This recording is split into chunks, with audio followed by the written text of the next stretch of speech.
I like that.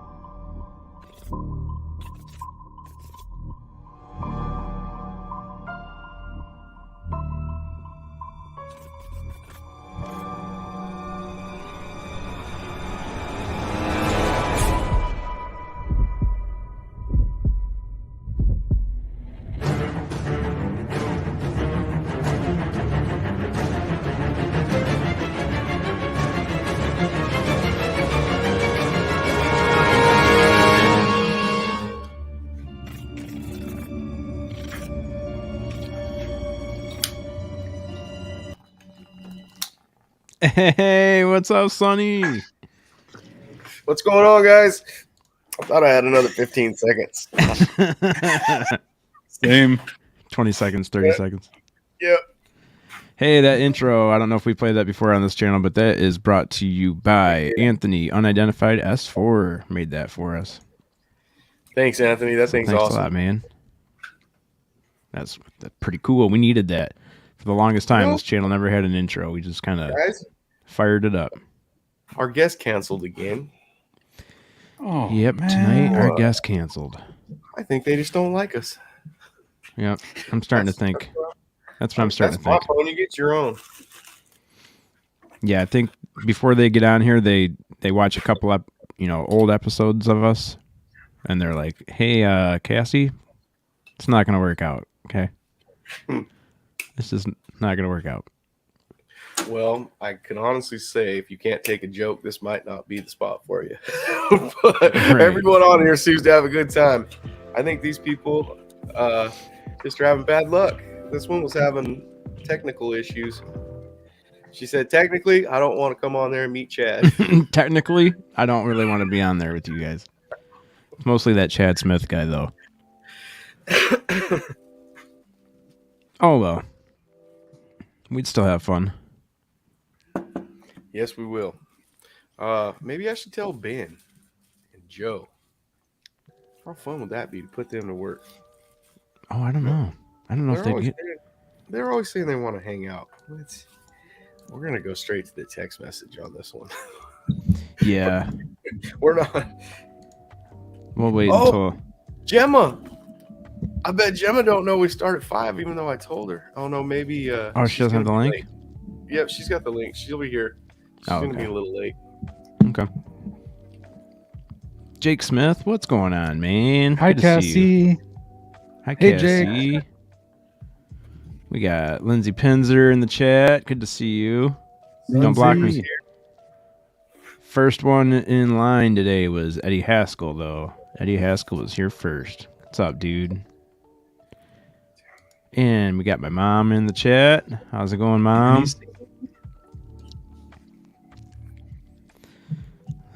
Let's see. Sun Savers in the chat. Good to see you. This music says that it's copyright free, but we'll find out. K-Man, how's it going, K-Man 847? Good to see you. Scary Gary's in the house. Good to see you, man. Happy Friday. Doris, hey Doris, good to see you. And we got Deanna's vlogs and more. Hope you're having a good Friday.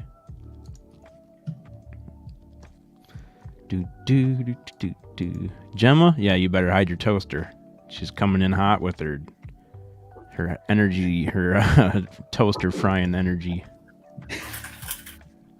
Toaster frying energy.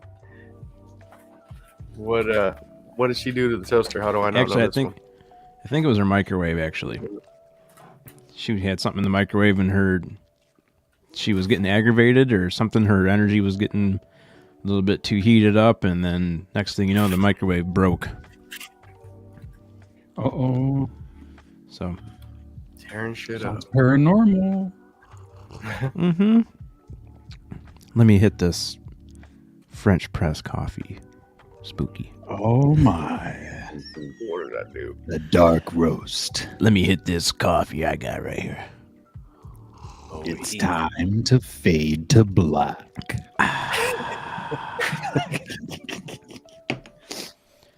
Hopefully that's not trademarked. Yeah, that's what I was wondering. That's why I didn't want to. Oh. I definitely didn't want to say the name of the coffee he drinks. Blue River Bloon. River Bloon. Didn't it have a I like moon in that there or dude, something? Yeah. What's that, Sonny? I said, I like that guy. I told you as long as I ain't got a watch. Because then I see all them guitars back there, and I'm like, man, I want them guitars. Can't concentrate on the show. Man, I watched one of his episodes where he was really proving his knowledge with those guitars. He knows what he's doing with those. Does he? That's Well, awesome. that flame one, the flame one, he designed and made it. Yeah. I heard something like that. Not from him. Somebody else told me that, and I can't remember who it was. No, he told it. I heard him tell the story a couple times. Who it was? Yeah, because just to hang them back there and not know how to play them, that would be kind of cheesy.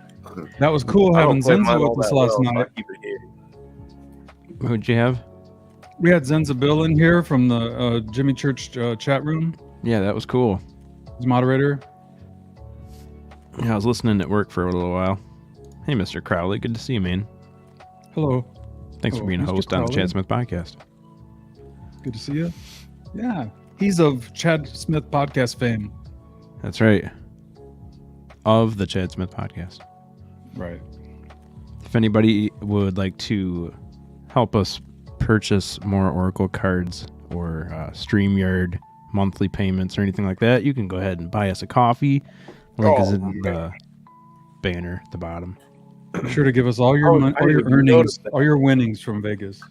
All your monies. The buy the coffee things floating down here at the bottom. Chad, you're getting good at this stuff. Buy us a coffee. Actually, legit, this coffee that I'm Oh, I buying have is like water. $10 a pound. I can't get it any cheaper. I couldn't even afford the coffee. I just had to get the water. Just the water. Yeah. Then when you get your paycheck, you can have a little bit of bread with your water. That's right. That's what I had for dinner was bread. I was saving the water for dessert. Bread and butter. I had some bread and just butter and tuna noodle casserole.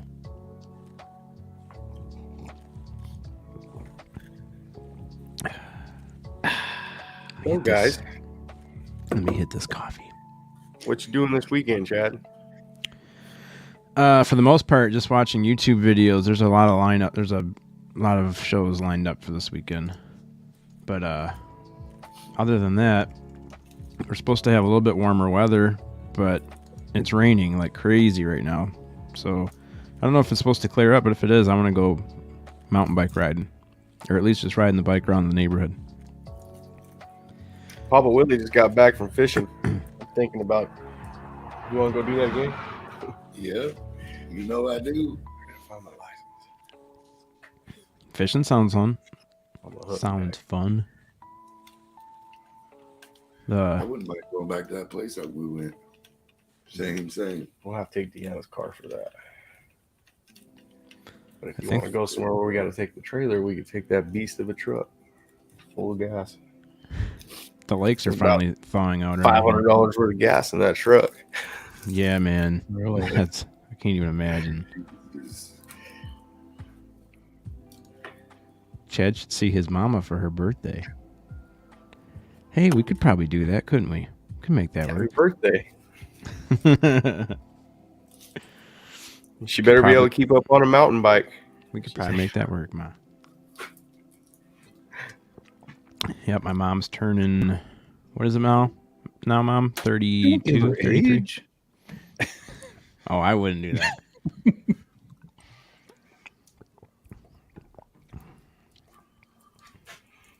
Oh, you know Sundays are Sundays suck for me. Maybe we'll do Saturday. Can you do Saturday? What are we doing Saturday, Mom? She's laughing. It's RC Sunday. Cassie, what are you talking about? Skip cards tomorrow. Tomorrow's Saturday. You want to skip cards Sunday?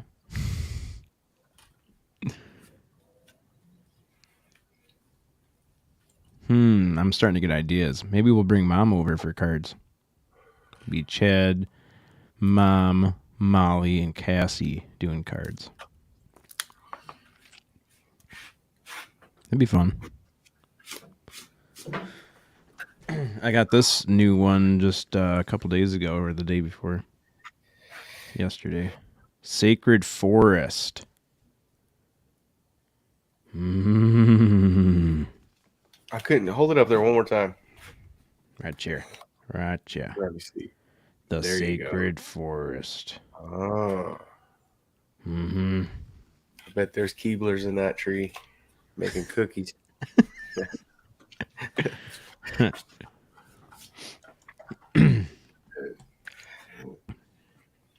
So, I don't have anything prepared that's like paranormal related Yeah. right now, but we can pull some. We could probably pull some stuff up. How about the video of Rocky's fake sleeping? Did you see that? Whatever that is, like that dust is like two perfect dust particles that stay perfectly together, I guess, and floated through there. I don't know what that was. Yeah, I don't either. I mean, we did have that one show where we were talking about how orbs are not really. That did not look like what I seen. Right. That didn't look like what I seen, but it was that same color. Like what I seen was clear, like very clear. That was fuzzy looking to me. Mm-hmm. Did you remove that? Was that music messing your side up? I didn't remove it. Oh. Now can you hear it? Oh, I you can know hear what? I removed mine and I accidentally clicked add before okay. I removed it. So No that's problem. what did it. It stopped it. No worries. Actually, I was Yeah, that just. music I could see makes me that. want to pole dance. I could see that it was playing on my end, but you couldn't hear it. All right, let's see what's going on with. I'll just type in some paranormal news, see what's going on. And I don't have anything prepared, unfortunately.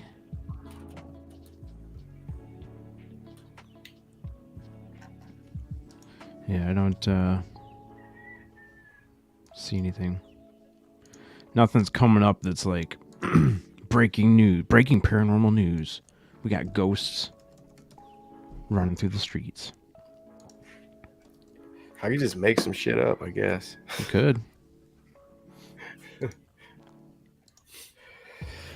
could make some stuff up.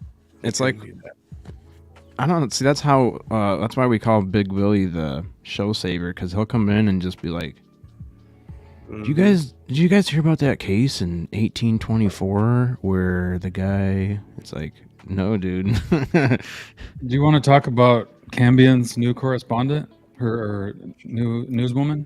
Oh, What is Cambion that? does have a new newswoman. What is I'd say that's the biggest news of the week.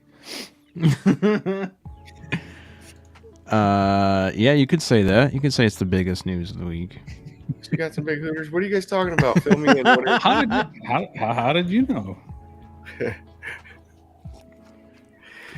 Oh, cuz as soon as you mentioned her, Crowley popped in chat. He said Hooters, and then it's like Hooters. saying Beetlejuice 3 times, Hooters, Hooters, Hooters. and then Crowley's here, just like that. But yeah, he decided to go, because all the strip clubs for COVID were losing a bunch of money. So all the strippers were losing money. So he decided to offer a job up to a stripper to be his new news correspondent.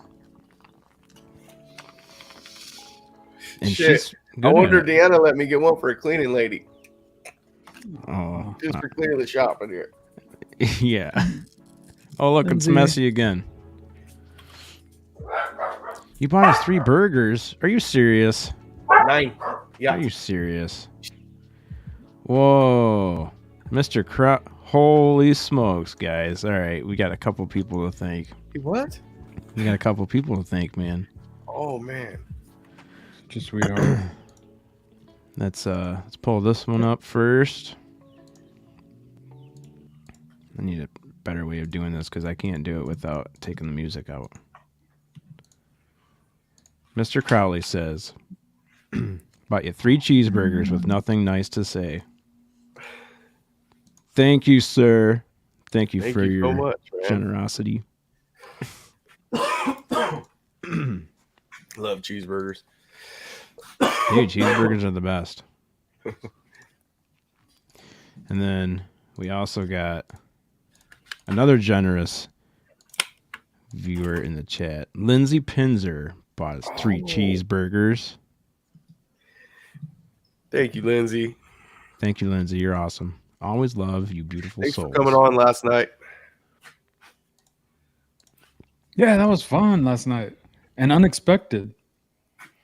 Yeah, I didn't know you were coming on. I felt bad when you jumped in at first, Spooky. I was like, oh no. I thought the Oh, that's weird. StreamYard has been screwing up, Spooky. It's just like all of a sudden just muted you. I think it's something's going on, man. I told you it StreamYard does doesn't it like to me all the time. That's weird. I thought it was the mic, but maybe not. If it did it to Spooky. We might have to change over to whatever Ben's using. It looks good, doesn't it? It looks cool. It's different. Uh-oh. Mhm. Yeah, he doesn't Wonder use if it's StreamYard cheaper. anymore, man. He left StreamYard. Oh no. Mm-hmm. We're The being thing I good. wanted We to must ask him follow. is, what is the benefit for him? What does he get out of it better? What he was getting pissed off about was like what we just did there is like we had a screen shared, and in order to play like some background music or just like to pull up another video like that real quick without importing the video into it, you have to play it on a YouTube stream, and you can only do one at a time. So you'd have to pull something out, like pull the music down and then put the other music up. And he was getting upset about that. He wanted it to be like all built into the same system. And I noticed that he has this thing where he's doing like sound effects. Yeah. I like the Is that sound part? effect. Is that a benefit of it, of that new streaming service? Yeah. Yeah, and the other one, it seems that you can import audio. Let's Like talk this one you cost. can't. Right. Mhm. Yeah, I wonder what the cost is. Did you text him? It looks expensive. I did. I should probably see if he texted me back. He's probably doing family time. If Oh it's- yeah, I'm sure he's doing some family it's stuff. Probably like 8:30 where he's at. Yeah, but it would probably be beneficial to see what he's using and Mm-hmm. maybe go with that. StreamYard's probably, they're fairly new, so they're probably trying to figure out how to be more competitive, but they're not doing it fast enough. Mm-hmm.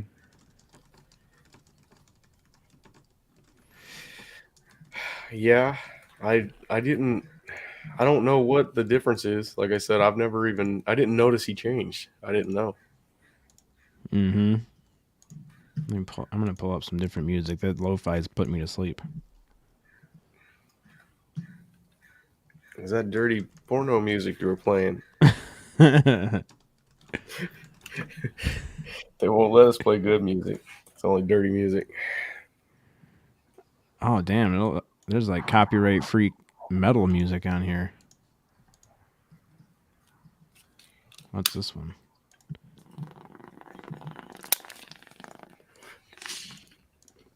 Bubble, bubble, bubble, bubble. Bubble, bubble, bubble, butt. That was heavy metal. I don't know about that. No, Yeah, not that's some that weak one. metal. Huh.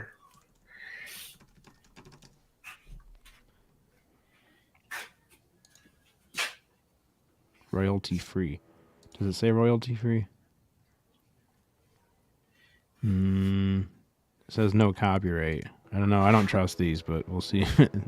This I'm gonna whole get out the playlist says. guitar and start playing. And stick it to the man. Stick it to the man.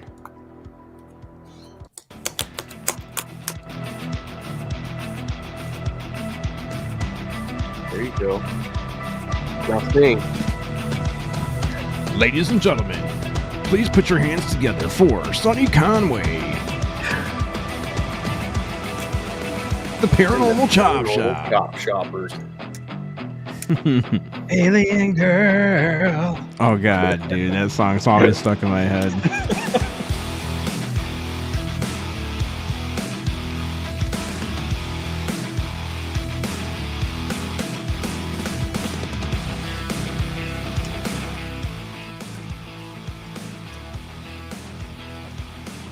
Yeah. Getting this party going, guys. It's just there's never any lyrics, huh? It sounds like some where you gonna run to music. I don't think there's any lyrics. Where you gonna run when the music is done?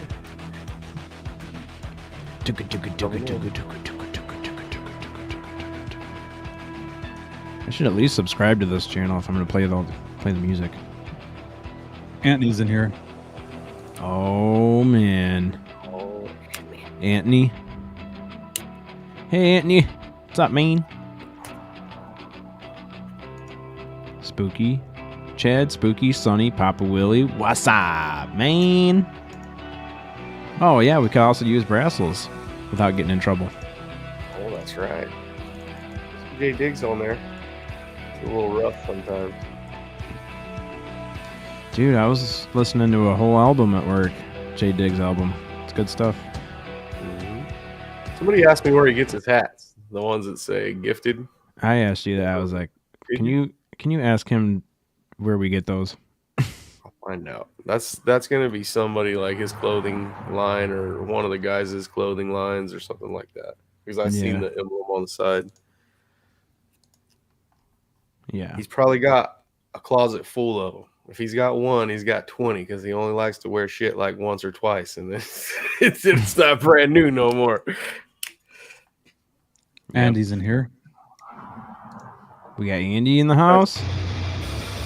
That's why I used to think I would keep the shoes clean. Because you see, you got 1,500 pairs of shoes. Oh wow, this one's off the hook. This is Brasselhoff right here. Brazzle gets down.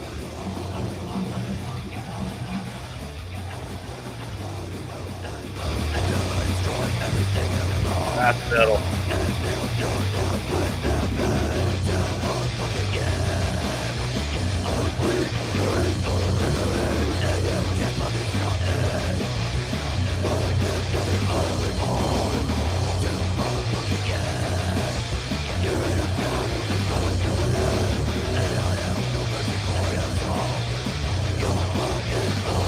Simon.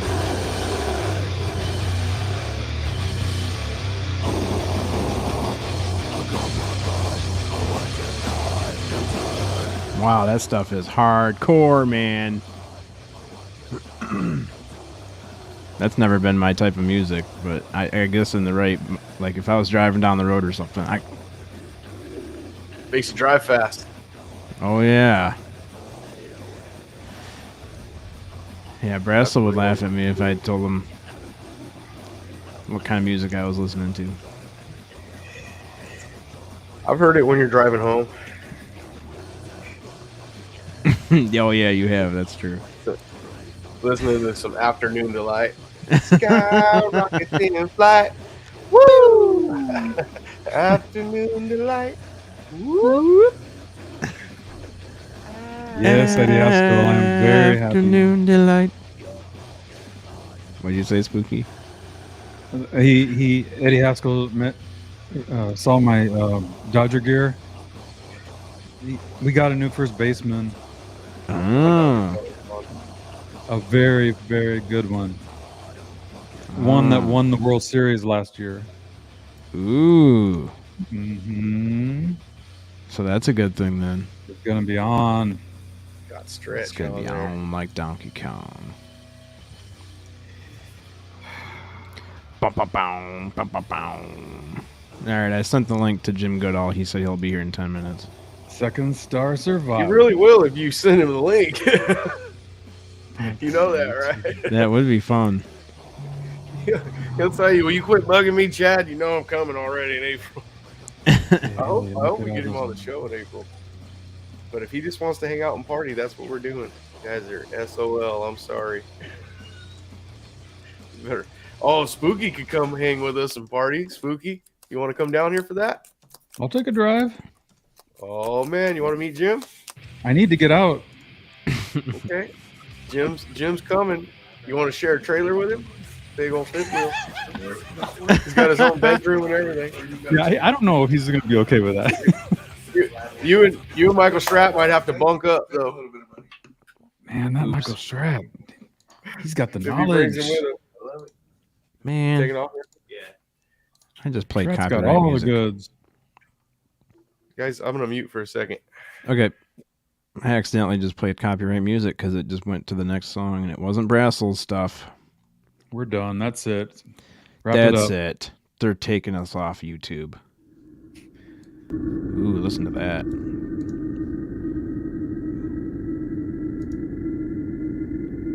Overheating the barrel. You don't want to overheat the barrel. Drum playthrough. Raw audio. It's raw and unplugged. Brasselhoff.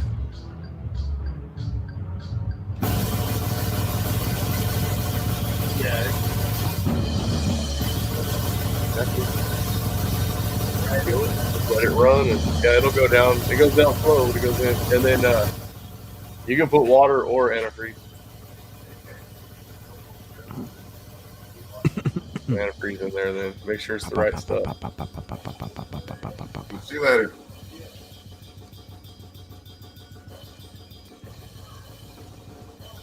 Oh, Nice. shit. Oh Yeah, no, I think I was looking for two bass drums.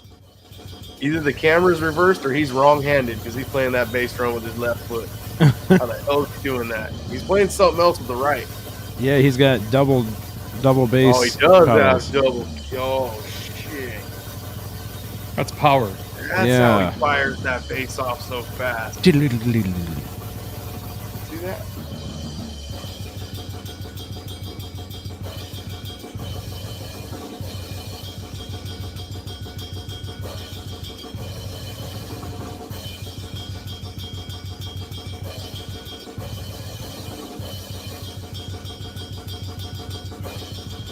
Brazel just started drumming like last week, Mr. Crowley. Isn't that crazy? He's amazing.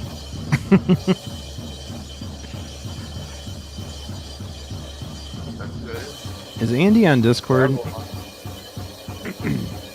Gambino is. I don't know why I don't have him as a friend. He's a lot more active than we are. Oh yeah, that's true. I don't know why I can't. We're not friends on here, I guess. I'm trying to send him a link. Oh, here it is. Add friend. Add friend, Andy Gambino, and then I posted a link to you too. Andy Gambino from UK.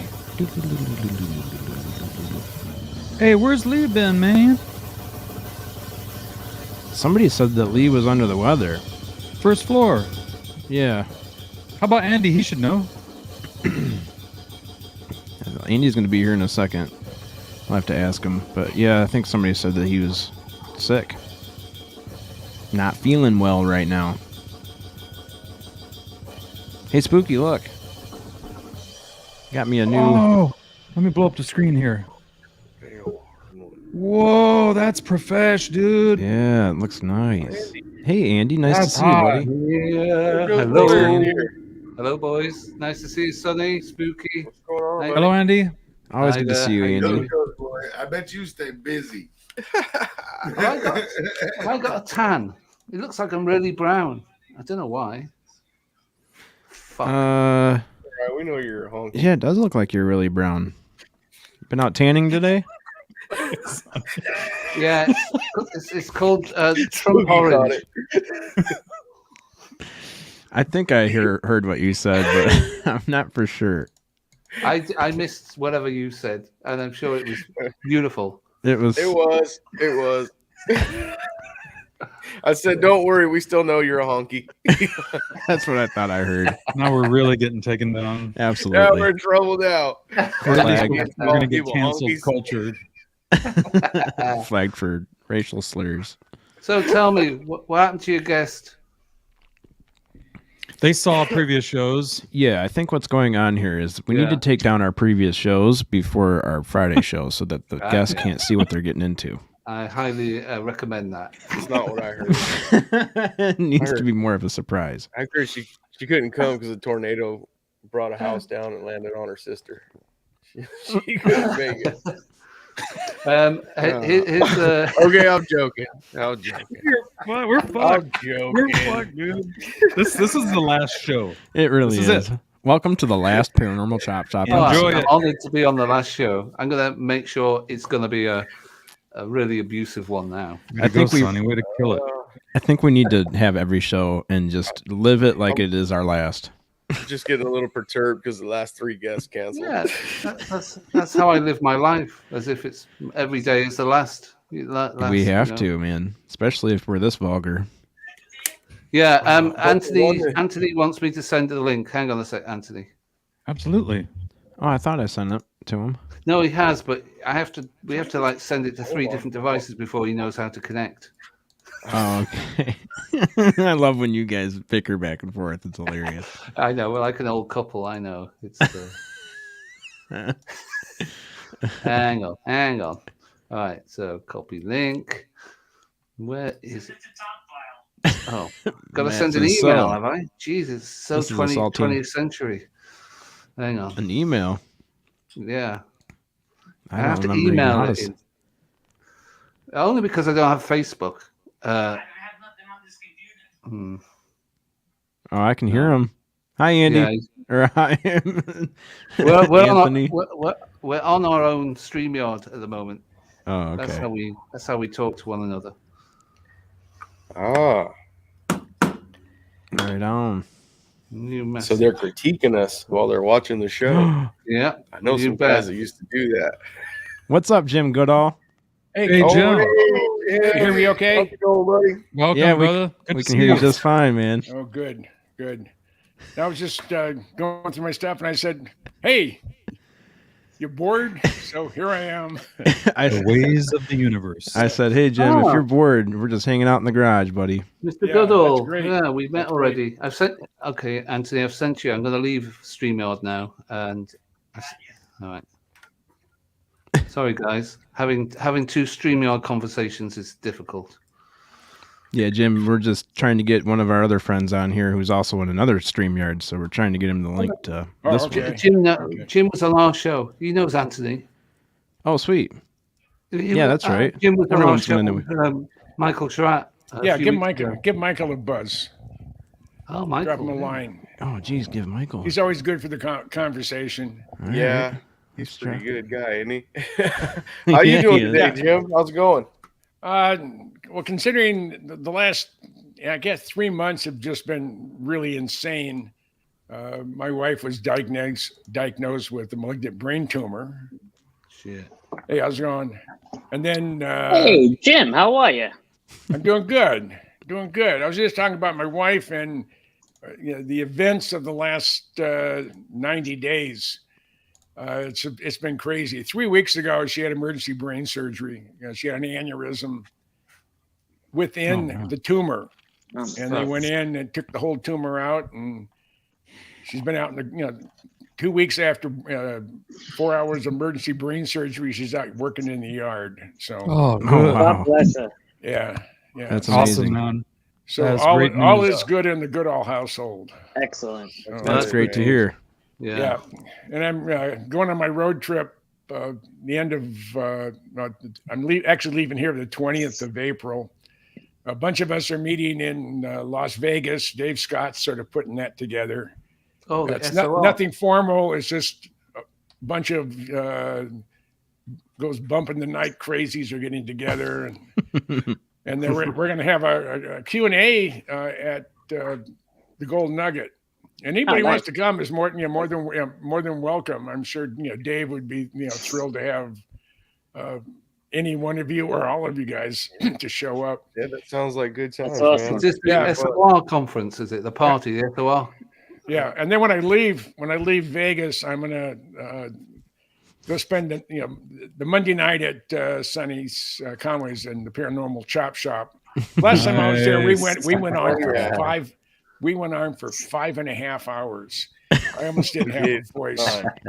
And then after I leave there, I go up the Bay Area, see some friends, and I'm going to Beale Air Force Base, the former home of the Blackbird, and I'm giving all the brass and all the senior NCOs a history lesson on the history and development of the Blackbirds. So, Oh, wow. I thought to myself, my God, that's where they used to operate. I mean, no one's there remembers, and I realized the last Blackbird left Beale on March 9th, 1990.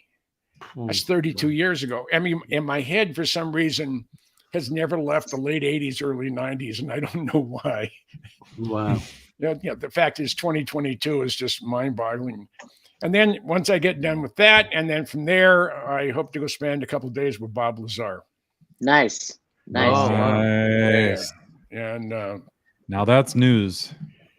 yeah. So and there's some other stuff that's cooking that may have something to do with him. I'm gonna try to convince him that he should become more popular. You should. You should come out. How's he going to do that? I don't know. But, I like I've said 1,000 times. I've said it when I knew him before he went to work out there, and he didn't believe in UFOs, and that's the thing that's just so interesting. And hey, Sonny, Jim, how's it going? He'll get If a there's safe place here at the chop shop. Yeah. if there's room in that Corvette, Jim, when you leave here, I'll go with you to go meet Bob. It takes like 10 minutes to get there. I've ridden with him before, guys. Yeah. With Jim driving, right? Get somewhere. Hey, with $6 a gallon gas, I'm going to drive like a little old lady. I mean, I get going 85 and 90. I'm getting 22, 23 miles to the gallon. So I'm gonna see if I don't even know if I can humanly do it, but I'm gonna try to. You need a Subaru. Drive the speed limit. No. You're gonna try to drive the speed limit. I don't know if I can. I never have. So. It might stall, man. You might have. I don't know. Yeah, so I'm going to dig it real easy, and then once I leave Lazar's, I'm not sure where I'm going to go. I may head up to Seattle and see a friend of mine, and it all depends how my wife's doing. Like I said, she was this close to being dead. Fuck. I mean, the aneurysm. If I'd been on the road, I'd have come home a week later, and she'd have been dead on the floor. God forbid. God forbid. Or she'd been driving. She'd been taken out. A whole bunch of people on I-10. So I'm just blessed she had it at home when I was there, and she said it was like a bomb blown up in her head. But Jesus. it's she's recovering now, is she? Yep. Oh yeah. She's you'd never know she had brain surgery. Thank God. Oh, wow. Thank God. That's you great, brought that Jim. up. Yeah. That's great. And I don't know if you noticed the emblem on my shirt. When the hell we had over here? Yeah, Yeah. let's see if I can. I'll blow you up here. Defense Nuclear Weapons School. Ooh. Oh, Yeah. I see. I don't. You've been talking to Putin. It's one of my coolest Got a big nuclear. and I got it at the weapons school Right away. Jeez. a couple of years ago. With I went there with Stu Brown. It's at Kirkland. It's part of right next to Sandia Labs. But it's And what kind of school is that? What do they do? Teach you how to make nuclear weapons? well, they teach all branches of service, but primarily the Air Force and the Navy on how to maintain and how to repair or work on and test real hydrogen bombs. That's Wow. amazing. That's amazing. And I actually had a chance to pick up a suitcase bomb. I think there were about 5 kilotons or 6 kiloton equivalent. Wow. And it was a heavy briefcase of what it was, and they put lead in there to simulate the radioactive core. Yeah. Mhm. But they also said that to be able to maintain a nuclear weapon, they have to be maintained all the time. You just can't have a hydrogen bomb, put it in your garage for a month, 2 months, a year, then come out and say, "Well, I'm gonna fix that son of a bitch down the street." Yeah, put it in his mailbox and go boom, because it'll probably short circuit and not work. Jeez, See, also a bit too close to your house. Yeah, that's cool information to learn, because in my mind, I just assumed once it's in the silo, it's good to go, and they just let it sit there and stand by until we need it. But they take them out, and it's being tested on a regular basis. Wow. Yeah, because you can't have an odd shit with a hydrogen bomb. I mean, when you press the button, it either works or it doesn't. And if it doesn't work, boy, you're embarrassed. Yeah. So we don't want any non-nukes going off and embarrass Putin or whomever. And people are all concerned about what's going on in the Ukraine. We're not getting the real picture. I don't think anybody is. Definitely not. It is, it is. And that's what I say too. Even though Putin says, you do this and I have nuclear weapons, his generals will not allow him to have a temper tantrum and decide to nuke Germany. Right. Yeah.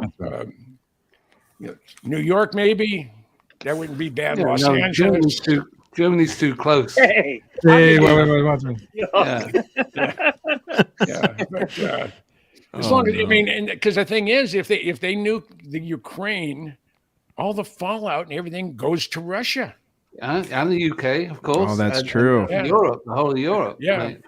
Well, most of prevailing winds. I mean, you guys got some when Chernobyl went. Yeah.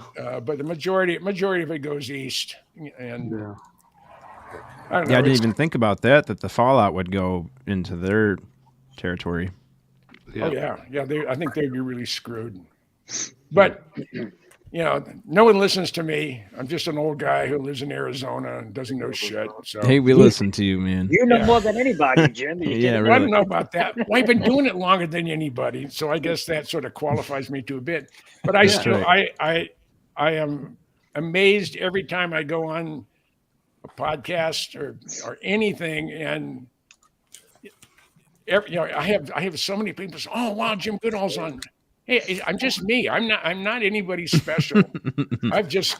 You're special to us. You're also Jim. I turned 77 in about a week. And Awesome. Congratulations, Jim. And I don't feel it, but I started doing this thing 50 years ago, before the internet. So you had to go out and actually find the people, track them down, either by letter, snail mail, or a phone call. And back then, phone calls were expensive. You had to call after 7 o'clock at night. Jim, could you envisage the internet, 50 years ago? Would you ever imagine something like this that was going to be around in your lifetime? Yes and no. I've always been not a science fiction person, but almost everything that's been written science fiction wise has come to pass. My dad was had an IQ of almost 180, 178, 180. I mean, he wasn't a very good dad, but he was a real smart dad. He could do almost anything. And I really admired him. But when he was a young man, in the early 1930s, my grandmother took all his Buck Rogers comic books away from him. Oh. And my dad said, Mother said, before you die, man will land on the moon. And she just sort of, yeah, sure, Well, the day Neil Armstrong landed on the moon, phone rang in my parents' house. My dad picked up the phone, and it was his mother. She apologized. Oh, wow. Yeah. I mean, how many years, decades was that after that she remembered that she apologized? Wow. And going to, the moon thing. They rolled out the big one today. There's the space launch system, and how many decades they've been working on that. And Elon, with his own nickels and dimes, He goes up, something crashes. 5 days later, another one goes up. It doesn't crash as bad. He figures out that sends another one up. NASA would still have been investigating the very first mishap. Yeah. Right. Trying to scratching their ass, trying to figure out now what caused that. I mean, my God, could have been something didn't extend when it was supposed to, or there wasn't enough fuel. Yeah. I mean, as soon as it happened, Elon says, "I know what caused that. We'll fix it." And that's a big difference between a bureaucratic dinosaur. Yeah. I mean, NASA's done some incredible things. I'm not taking anything away from NASA, No. but there's nothing that beats good old American ingenuity when you get the idiots out of the thought process and whatever. So, But they're all working with Tesla, right? They're working with Elon, NASA, right? Yeah. I just my hair is messed up. I want to look pretty for you guys. Oh, what a mess. You're in the chop shop, man. It's a garage. Oh yeah, that's right. I've been in there. You have been in there, that's for sure. It ain't fancy, but it gets the job done. Oh yeah, first time I was there, one time I've been there, it was we had a ball, didn't we, Sonny? Oh, the dogs are here. It never ended. I mean, we finished 1 3 hours segment, and there's somebody else. Let's go on him. Then we went on there for another 2.5 hours. The Friday was UFO Garage. Yeah, Big Willie was on. Oh yeah.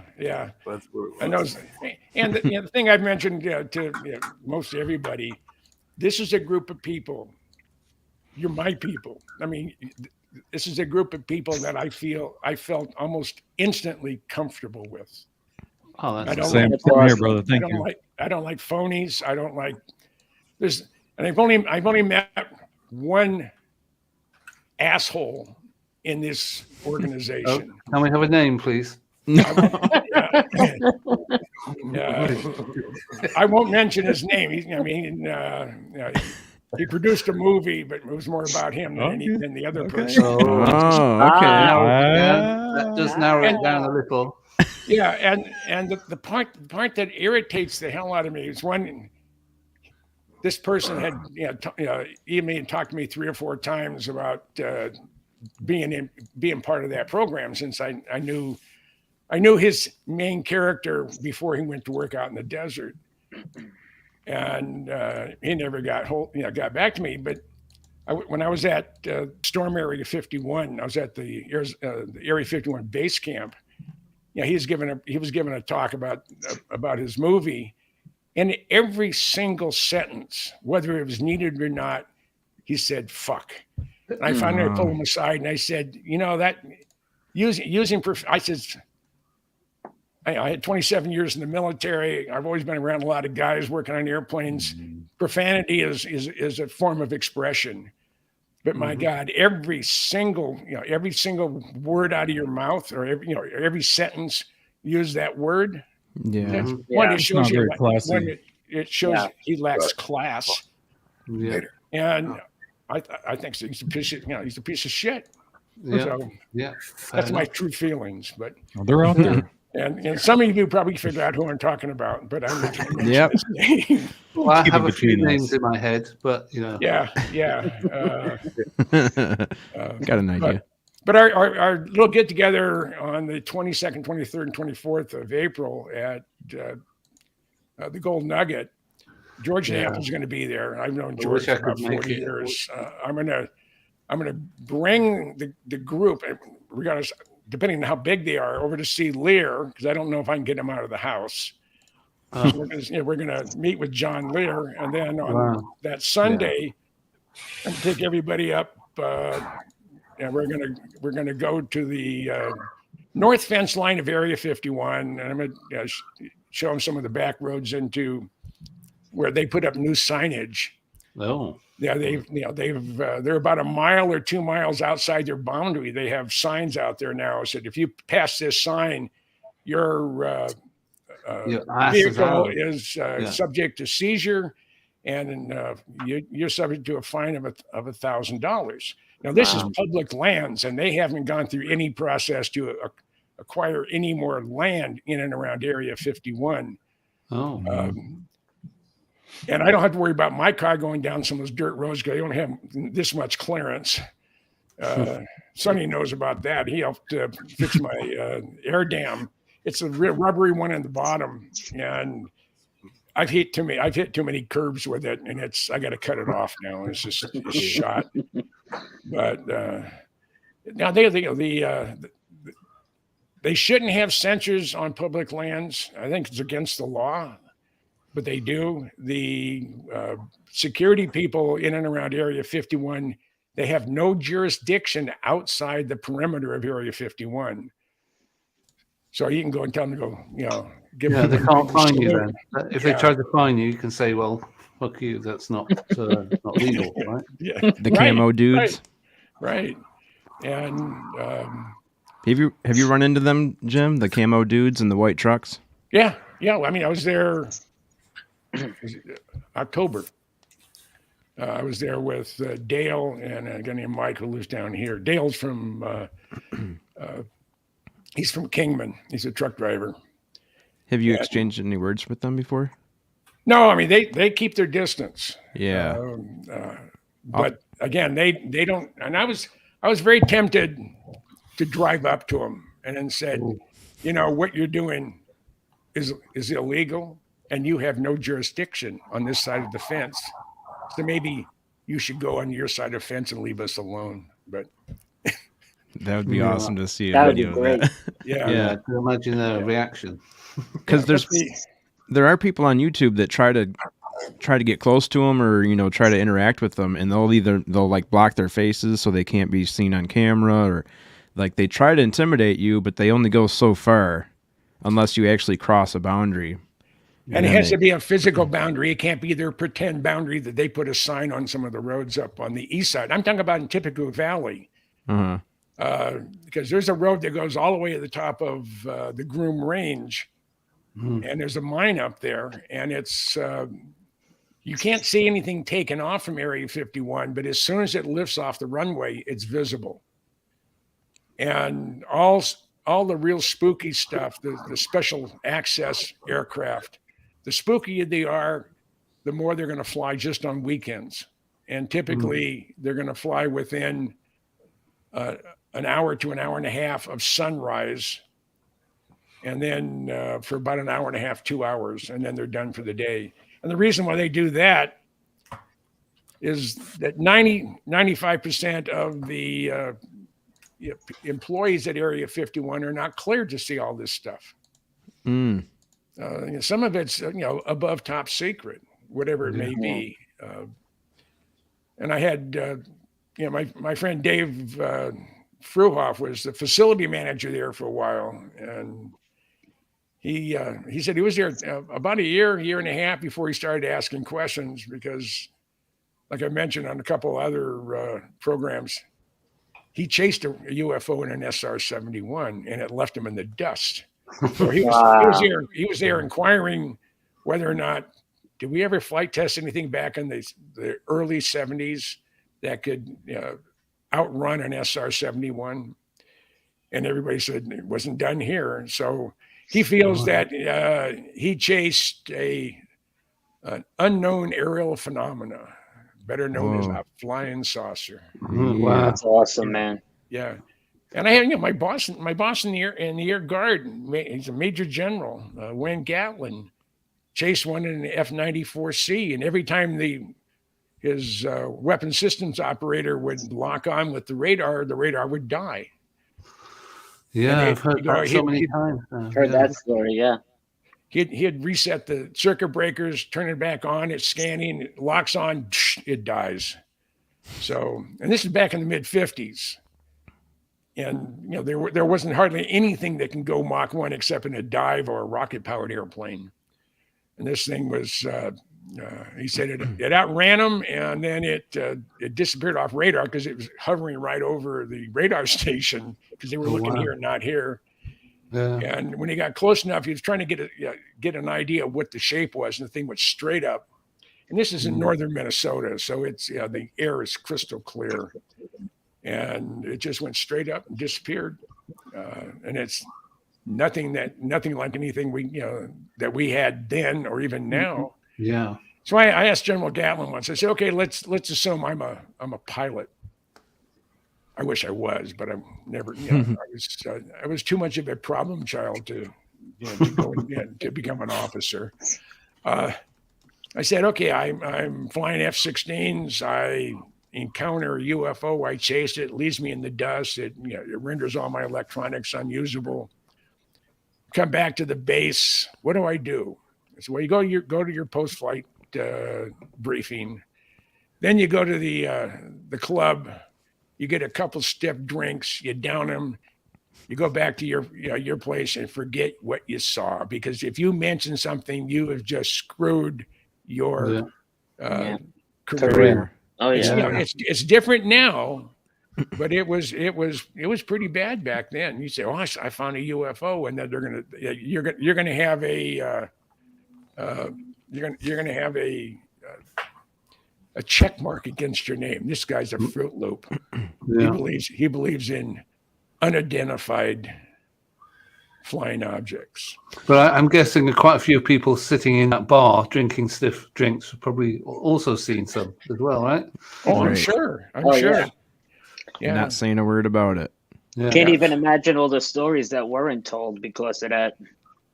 Oh yeah, yeah. Now we had a guy in our unit that used to be with security service, and we were talking about, and this is back in the 70s. We were talking about UFOs and whatever, and he said, "You know why they canceled Project Blue Book?"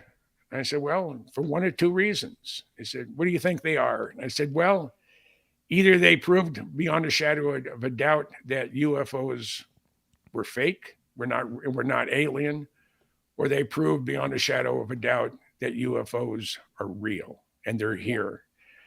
And I have a friend of mine who works for NSA, and when Tucker Carlson and that other government employee made the announcement that we have craft flying in our airspace that were not made on this earth, so I sent her an email, and he said, "You believe in UFOs?" And almost within about a second after I hit send, thing came back and said, "Why, did you see one?" I said, "No." She said, "Well, I can't say anything on this platform, anything electronic." Said, "But they're here." So that's all she said. Yeah, and I've had a couple of friends of mine hint at stuff when they have access to stuff that we will never see, and they just said, "Well." Well, I hope we do see at some point. That would be. Awesome. I think it's getting to the point, and I mentioned this to a couple different places. I don't know if our people, I know it's our government, so whatever it is right now, we may not be in a position to okay a release of information on something that's spooky. So there's a lot of people out there could not accept the fact that there are things from another world visiting our Earth. And the other thing is, even an Israeli scientist, someone, I should remember his name, but I don't, said that the world is not ready for disclosure yet, but it's getting close. It's getting close. And hopefully, I know I'm going to live to be 100, and I really don't want to live that old, but I have a feeling I'm going to. So something's going to happen. I have 25, 30 years. Hopefully something will happen. What else do you think needs to change between now and then in order for us to be ready? Well, I think the first world can accept alien beings. But the glue that holds a lot of the third and fourth world together is the belief in a supreme being. Yeah. And it's you got your doggy barking. Mine comes in and she attacks me, and she's 60. She's my 60-pound rescue German Shepherd. She was a feral dog. She was beautiful. Figured she was on the street for a year before, from the time she was just weaned and was a puppy until she was a little over a year old is when they found her. No. And she was skin and bones in the middle of summer in Phoenix. And they took her into a place called Heidi's Village. And it looks like a business campus. It's a multi-million-dollar facility. And some lady up in Phoenix was really into animal rescue. When she died, she donated or bequeathed multiple millions of dollars for this organization to have a permanent home and, top of the line. I mean, I was absolutely blown away at the whole facility. I thought I was going up to an annex of Arizona State University. That's what it looked like. All single-story or maybe two-story buildings, but over this huge campus. And it was all for animal rescue, which is amazing. I have a Shepherd. That yours? Yeah, that's my Joe. Oh, she's cool. cutie. She's a cutie. And I don't have where the hell's my cell phone? Oh, here it is. That looks just like Spooky's dog. Spooky has a German Shepherd. Looks just like that. Oh, really? Yeah. Best dogs, man. Oh, I love my dogs. Yeah, my dog, my German Shepherd, she's my favorite. She's my girl. Wow, look at all these. Wow, Oh, look you at got the a beauty resemblance. too. Wow.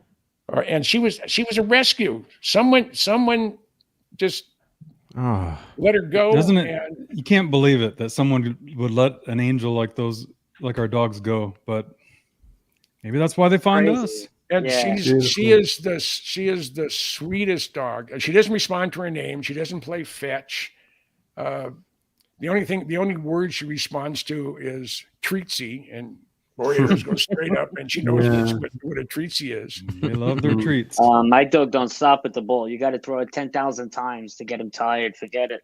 Yeah. So, and someone said, "Well, if something happens to your wife, are you gonna sell the house?" I said, "I'm staying in this house as long as it's my dog's forever home.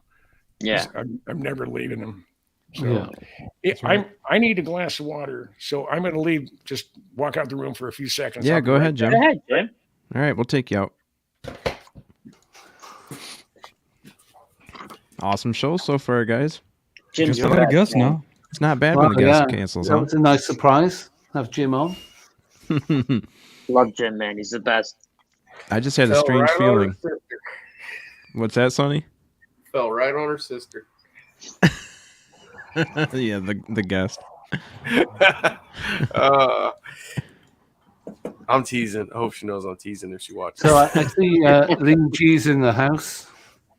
Yeah, Lee G is in the house, Where guys. is he? Oh, good. There he And is. Lizzie Borden. Hey, buddy. There's Lizzie. Hello, everyone. And we had another buy me a coffee from Frank Sierra. Thank you, Frank Sierra, for buying us a thank coffee, you man. so much, Appreciate Frank. you, bud. Definitely helps out over here. Oracles and Beyond. Cassie and Molly. Peppa H, good to see you. Hex Star, good to see you. Matt from Second Star Survival's in the house. Yeah, please go support Cassie's new channel. She's working over there with my sister doing true crime. Who's your tattoos. sister? Who's your sister? Molly. Well, Yep, yeah, she's I just made them an intro for their show. Oh, did you? Oh, cool, man. Awesome. It's only like actually an 18-second one, but I'm happy with it. Yeah, much It's good. appreciated. It's good, man. Yeah, and we finally remembered to play the intro for this one today too. I've been playing it. Yeah, Sonny has been playing it. When I remember. halfway in the middle of the show, but he plays it. Just pull it up, drop it whenever. Jim's back, Melissa. and we got Jim back. How's it I'm going, back. man? I'm back. Scarlett. Hey. Look at this gorgeous. Oh, there we dog. go. This is my baby. Aw. Beauty baby. Oh, Yes, look my at baby. you. Oh, you're such a good. Aw. They Oh, are you. dogs The that look best, so man. intimidating to people, but if only people knew how unbelievably gentle and sweet they are. I mean, Big babies. And they know if you love dogs. Oh, yeah. I Yep. mean, there's no question. They know there's.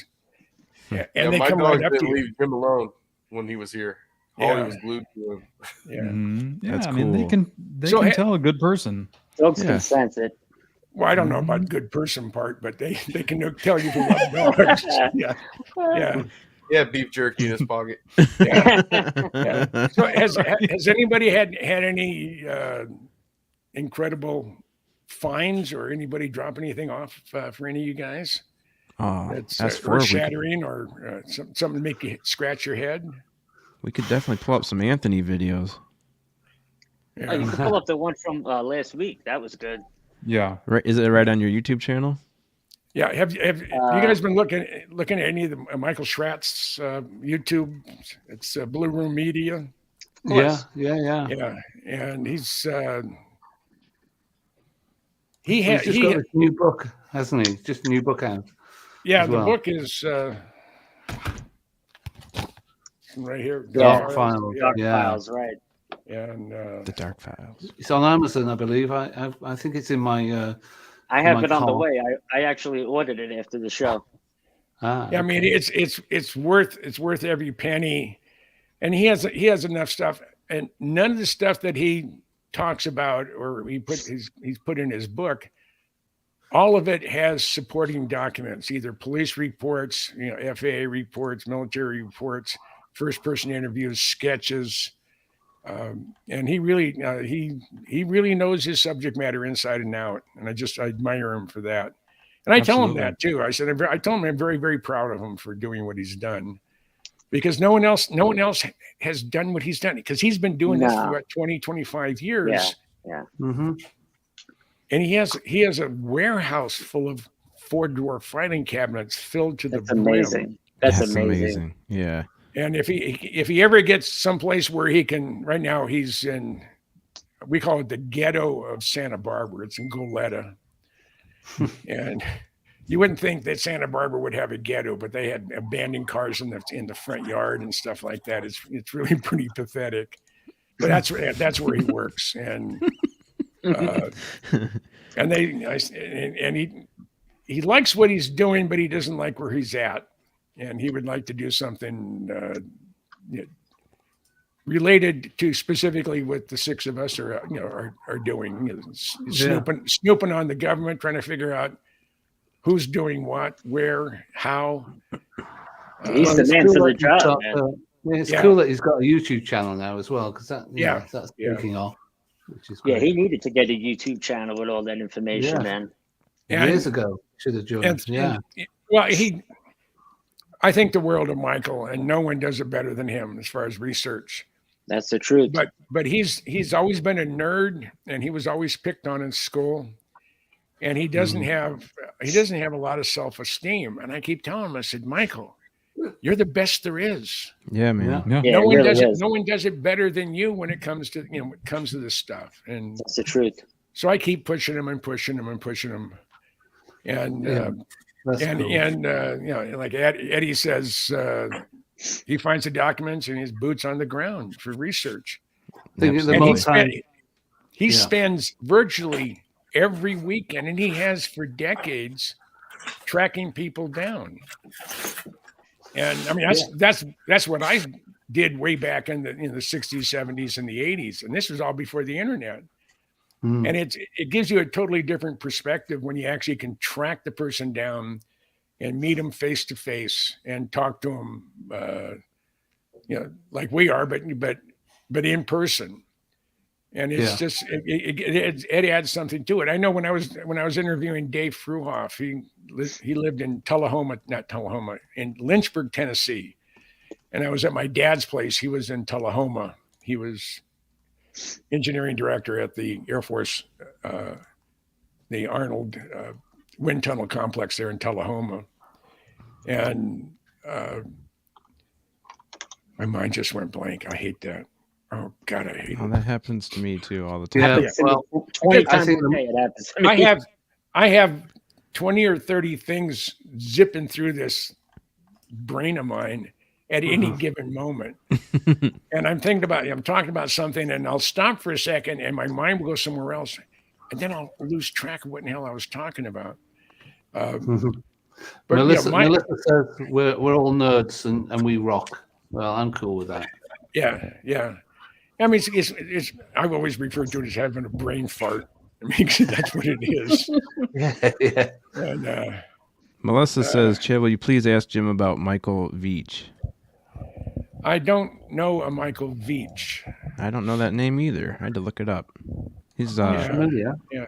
And I mean, I'm really, really bad on names. I never forget a face, but I'm really bad on names. I mean, my mind is such that this was 1990. I was end of 1990. I was on Whidbey Island. My then wife, the fraud, we were looking for a house, and we stayed at a bed and breakfast there on Whidbey Island. We're having breakfast the next morning with the husband and wife that owned the B&B. I'm looking at the woman, and I've gone through a lot of women in my life. And I said, "You look familiar." She says, "I know you from somewhere." And she says, "Well, I work for such and such in Southern California." I said, "No, that's not it." And we just started going back from 5 years ago, 10 years ago, and just working our way back. We finally got to high school. I said, "By any chance, did you go to Los Altos High School?" And she said, "Well, yes, I did." And I said, "And you knew Betsy Hatch?" "Well, Betsy was my best friend." I said, "Aha." Well, I had a crush on Betsy Hatch back then. And I mean, I'd only seen her a couple of times, and that was back in the late 50s. And this is in the late 90s. And I looked at her, I recognized her. I couldn't tell you her name today if my own life depended on it, but I would recognize her face again if I saw it. So I'm really blessed with that. But the older you get, the more the mind wanders, and the more there's very, very few empty spots in your memory cache that you can stuff something and have it readily retrievable. Yeah. So That's true. yeah. So I'm doing all the talking. Hey, how about some of you guys doing? Maybe I can learn something. I always do. Yeah, Anthony, I wanted to pull up one of the videos that you were showing us, but I can't remember for the life of me where I saw it. Is it on your YouTube page? Yeah, you could go on the page. Yeah. What's it marked? I've got some. Am I able to share it? Oh, yeah, absolutely. Yeah, I don't know which one, but don't shout at me if it's the wrong one. It's just whatever I've got. Share the double one from the other week, Andy. Oh, the double one's amazing. Where they're both. Hang on. I've got, do I have that? You better. Yeah. Already, I'm getting abused. Some producer I got. Right. Hang on. Which one's it? Make me get the drill out, Andy. Okay, there we are. Oh, here we go. I'm gonna. That's over the beach in New York. See the way they move, they're almost attached to each other. Yeah, that's how I. Yeah. It's almost like they're connected. Let's just go back a bit here. You see that good, Jim? No, that's and they're equal. It looks like they maintain an equal distance, but they do. There's stars passing through in between them. They're flying. They're flying under the stars. They're only a couple, maybe like a couple thousand feet up, if that. Oh, so I see what you're saying, Jim. So like if it was a solid triangle or something with only two lights, you wouldn't see the background. You wouldn't see anything behind. But this is showing that definitely two objects. I remember we were at was it last spring? No, last summer. We were at a bunch of us were up at Sedona. Mm-hmm. And we went to the Bradshaw Ranch. It has a lot of similarities to the Skinwalker Ranch. And we all had night vision goggles. I think Melinda Leslie, I think it was her group. And it's 2:00 in the morning, and we got there about 11, and we left there about 3 a.m. And we have the night vision goggles. You're looking up, and you're seeing things going all over the sky all night long. And it's they aren't being illuminated by the sun. Or if they are, they're way the hell out there. Why are they moving around? And they were coming, and they go different directions, and very, very fascinating. Very fascinating. That's all I use is the night vision. I catch Yeah. so much with night vision. It's crazy. The what you see. psionics. Yeah, psionics. Psionics. Yep. Yeah.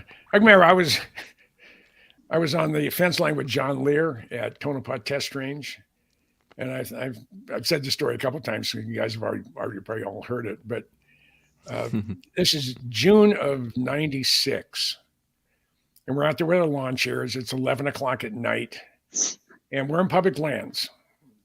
And I have my aeronautical map in my back pocket, and we see 3 armored personnel carriers coming towards us on the south side of the fence with their lights turned off. One was coming from the west, from the east, and coming up from the south. And then a truck was coming down the public land side, also called BLM, Bureau of Land Management. And I stand up and yell real loud, "Hey, we're good guys, we're taxpayers." And all of a sudden, boom, we had floodlights on us. I had 3 little red dots on my chest. Lear had 3 little red dots dancing on his chest. Some guy comes around John's pickup truck with his hand on his gun. He has desert utilities on. Said, "You're in a restricted area. I'm ordering you to leave." And I said, "Sir, I don't know who you are, but this is public lands and I don't have to go anywhere." "You're in a restricted area." So I pulled out the map, shined a light on it, and I said, "According to this official map," and we're being illuminated anyway, it gives a longitude and latitude of the restricted area. And if you look at the base of that fence post, you'll see a USGS medallion that gives the longitude and latitude. I'm in public lands. I can be here for 15 consecutive days without your permission or anybody's permission. I want to see some ID. I said, "Who are you?" He says, "I'm Captain so-and-so with ASI, Advanced Security Inc., Contract Security." I said, "You're a rent-a-cop. You don't have any jurisdiction on this side of the fence." And you can just see his jaws tightening up and veins popping out on his forehead. And it says, "I've been deputized by Lincoln, Esmeralda, and Nye County to uphold the laws of the federal government and the state of Nevada." And I said, "Well, good for you." I said, "Tell you what, you show me yours, I'll show you mine." So he hands me his ASI badge. And I said, "Sir, that's not a valid form of ID. I need something issued by the state or federal government." And boy, he got pissed again and pulls out his Nevada driver's license. "I don't have my reading glasses on." I said, "Okay." Lear pulls out his and he takes both IDs, goes to the fence. Someone comes up, gets the IDs, goes to the supervisor's armored personnel carrier. He's in there. He turns the light on, and I hear him say, "Oh shit, it's Goodall and Lear." The lights went off, the red dots went away, and they dispersed. That's great, man. So they know they're not going to intimidate me out of there. But all those guys are gone now. I mean, they've all retired. Now, that's how long I've been doing this crap.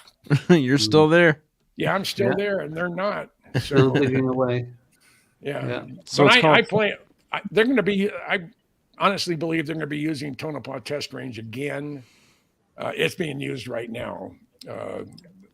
Allegedly RQ-170s flying out of there, and so are the the 4 F-117s that they're flying around using. They're using for dissimilar air combat in red flag type of operations, and it's just. I think the next spooky airplane is going to be operated out of Tonopah Test Range for a while. So it will pay. It would pay for us, some of us to be up in the area. And you think they're working on that right now? Oh yeah, the next one. Yeah, I mean, almost anything that we see is at least 20 years old. Oh yeah. I've heard 50 years old. Some people suggesting maybe, it very well could be. But I've had my nose to the ground for a long time, and and a lot of my friends who are no longer on this planet were doing it before I did. I mean, my friend John Andrews, he was from he was a director at Testers Model Company, and we would get on the phone and we talked almost every day for about 20 years. This is before cell phones, and he had a company number he'd call, so he's not worried about long distance calls. And back in the day, and some of you that are not old enough will never know that. Well, we got to wait till after 7 o'clock to call somebody. I remember that. Yeah, and now you can pick up the phone. I was on top of Bringwash Butte, overlooking Tonopah Test Range. This is back 1990, and I'm up. No, it was 90, maybe a little bit later than that. All of a sudden, my cell phone goes off, and I had no signal when I left. After I left Apex on my way to snoop on Area 51 and TTR. And there's a buddy of mine calling me from Christchurch, New Zealand. He found me on top of a mountaintop in the middle of absolutely nowhere. And we didn't have that technology back then. So you had if you're going to make a phone call, you did it late or you did it on company time. Right. But where you going, Sonny? You can't leave. I just got to stand back up. How's it going? Sitting too long? Yeah. Your internet's a bit choppy, Sonny. Yeah. I'm back. Hopefully, when I get be able to spend a day or two with Lazar, that should be fun. Oh, that's so cool. I would love to talk to Bob, man. Me too.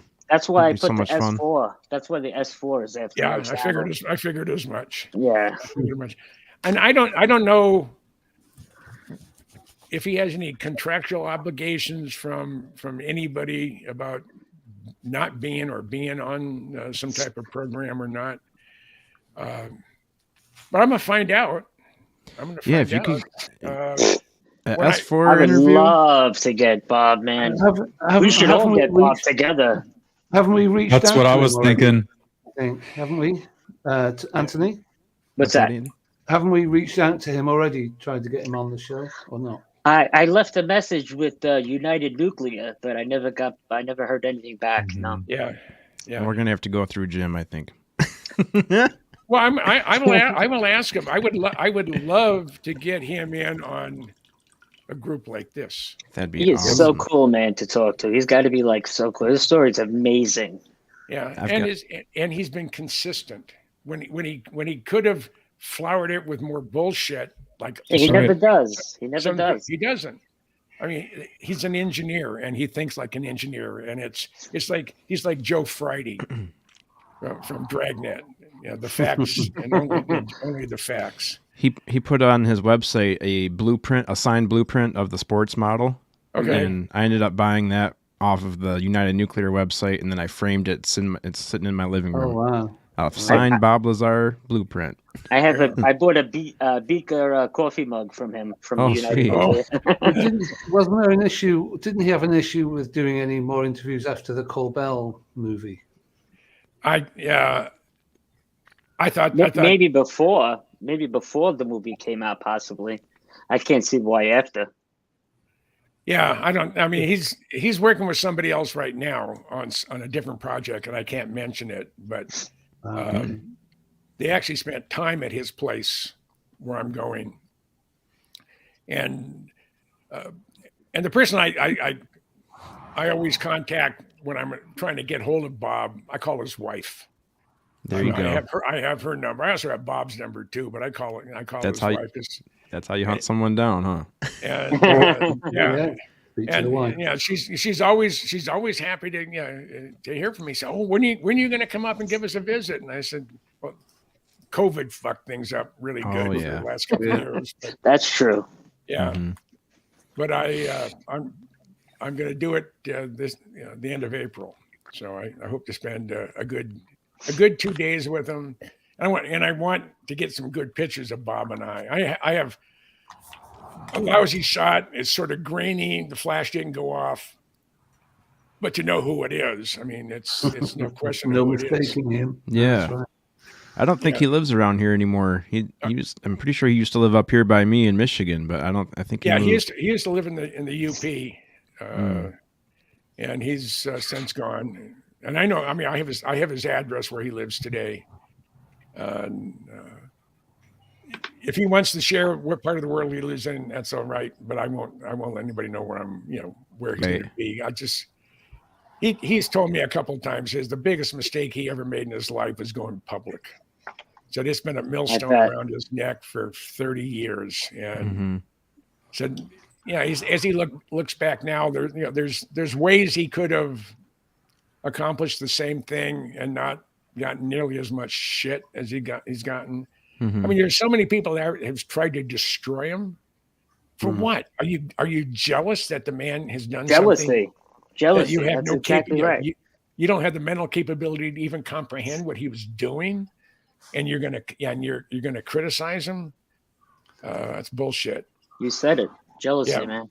Yeah. So, but man, he had his jet car in his driveway. I brought my son So over there. cool. I would love to see that, man. Yeah, he has.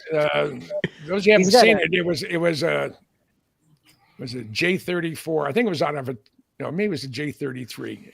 It's a 1950s vintage jet engine, and he had on a dragster chassis and a fiberglass Lamborghini Countach body on it.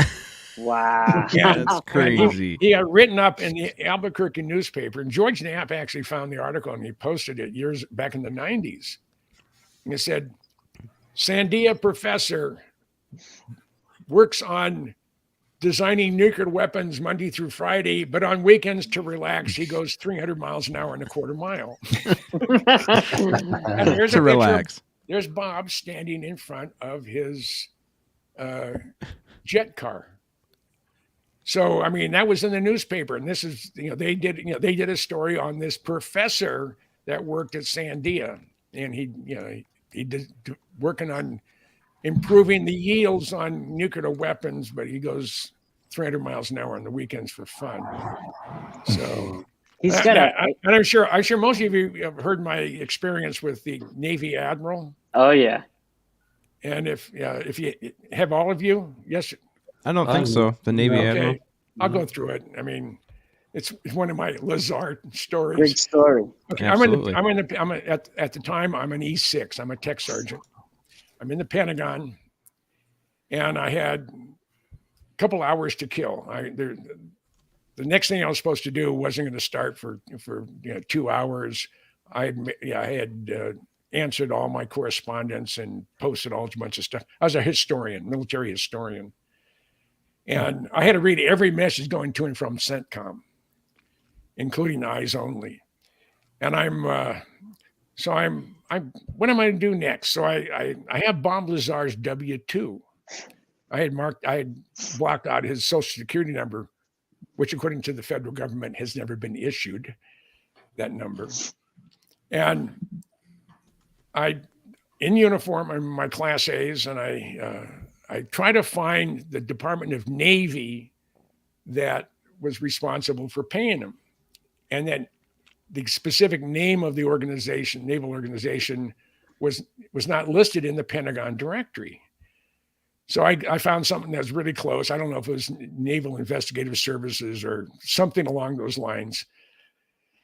Walk over to the office, the door's open, so it's not a classified area, and there's a Lieutenant JG behind the desk. And I said, sir, can you tell me where this place is located? And I handed him Bob Lazar's W-2 that gives the name of the organization, the Navy organization and such.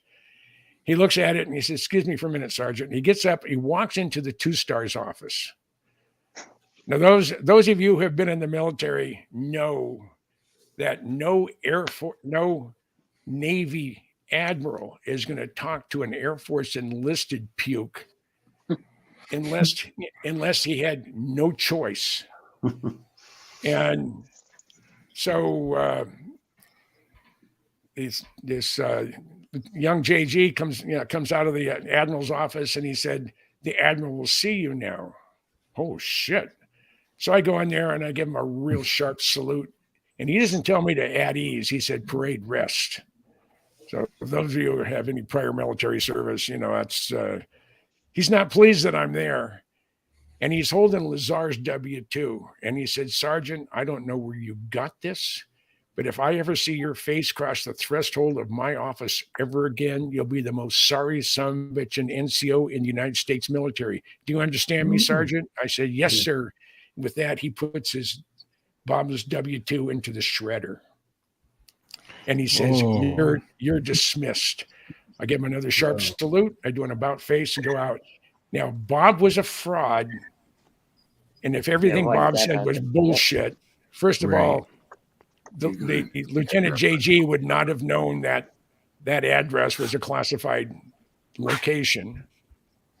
And I would not have had that brief session with that 2-star. Without a doubt. I mean, and it's probably just as bad in the UK too when you're dealing with officers and enlisted, especially senior, field grade or officers. So Yeah. it was an experience that I've always felt that Bob Lazar's real. I've never ever thought that, well, maybe he's pulling my leg. Yeah, I always get that feeling too.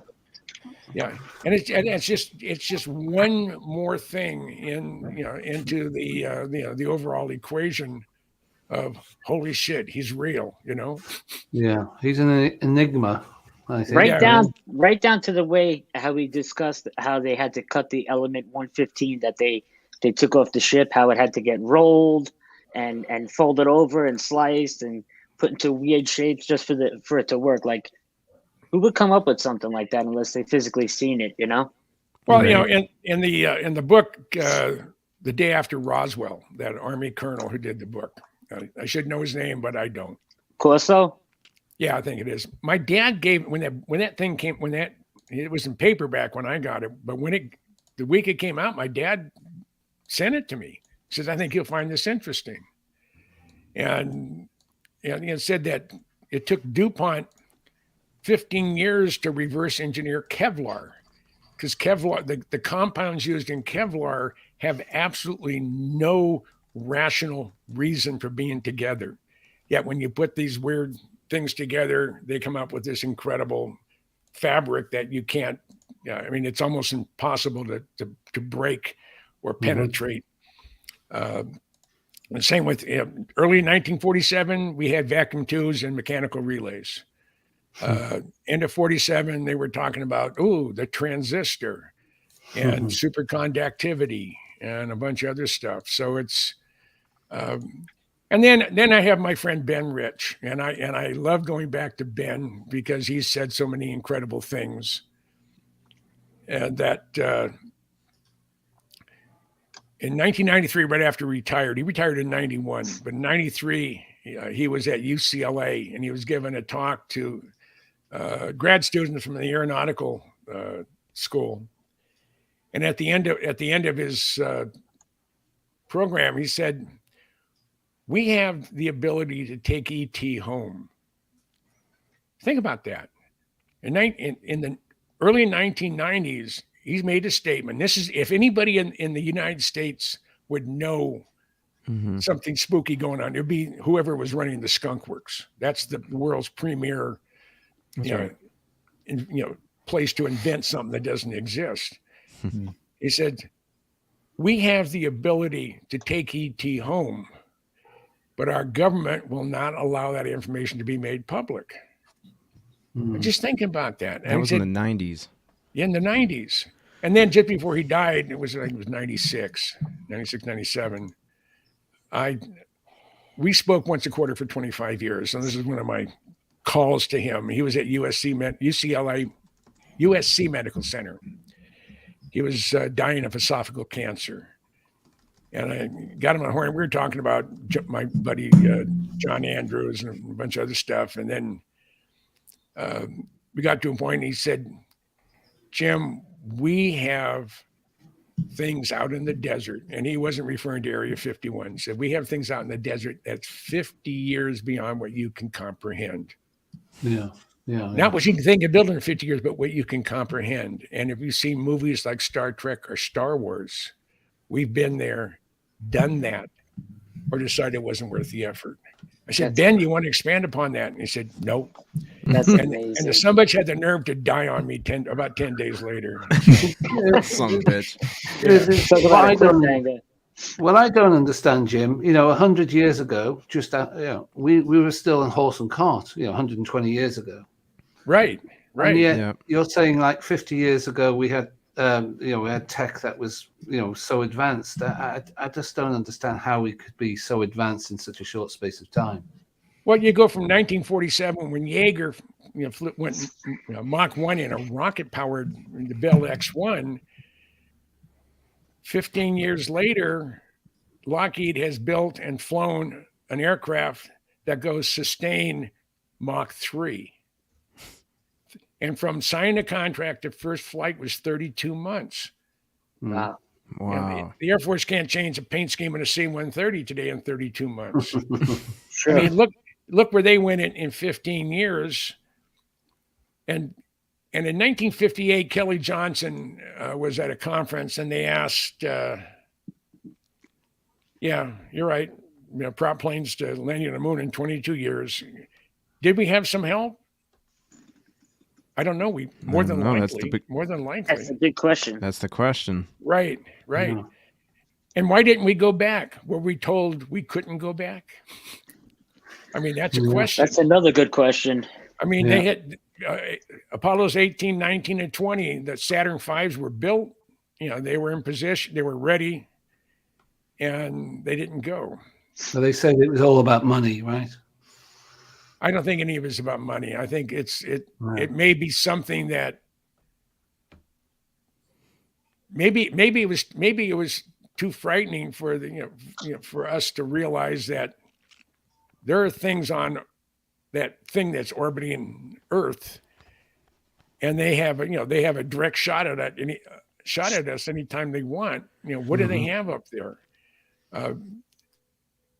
Was it Neil Armstrong's? I think it was Neil Armstrong's son made a comment, said that near the end of his dad's life, he said, we were being watched by entities while we were on the moon, and their technology made us look like we're a horse and buggy compared to the space shuttle. Yeah, That's amazing.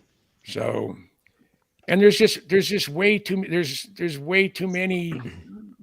We've advanced so quickly within 100 years. It's crazy. I don't know why they would suppress that kind of information from everybody, though. Controlling information and controlling people's security clearances, that's power. Power, yeah. When the F-117 first started flying, they were hoping that they could keep it classified for 15 months, but without anybody seeing it. Well, they hit 15 months, not a peep from anywhere. 20 months, 24 months. Let's see how long we can go before we have to release the information. So the first airplane the first F-117s flew in June of 81. It wasn't until November of 88 that they announced the existence of the F-117. They also announced the existence of the B-2, but that was a known entity. We knew about the B-2. And it was that old tech by then, right? They had other things. That's what he's saying. Yeah. So it's crazy. What had they built? And what are they working on now that we don't know about? Now, he's retiring April 1st, and I don't know if his conversation with me is the reason why he's retiring. But I had in June of last year, I had a book signing at the Skunk Works for my 75 years at Lockheed Skunk Works. I'm very proud of that book, and it's a bugger to ship. It's 5.5 pounds of book. My God. And I hated term papers. So that's the one I talked about. I wanted to get from you a signed version, but we were talking about that before Christmas, and we were talking about shipping costs. So, $100 to ship that bad boy. But no, what I do, I will I'll put it in a priority box. It's the right size. Wrap it in bubble wrap, and I just charge an extra $15 because that's what it costs to go priority in a it's a fixed price box. Mm-hmm. Whatever if you can fill that stuff with uranium, as long as it doesn't set off the Geiger counters and it weighs 40 pounds, they still got to ship it for $15. So anything dangerous in here? Depends on how you look at it. Yeah. I don't know. It came from Jim Goodall. Your guess is as good as mine. Probably, Yeah.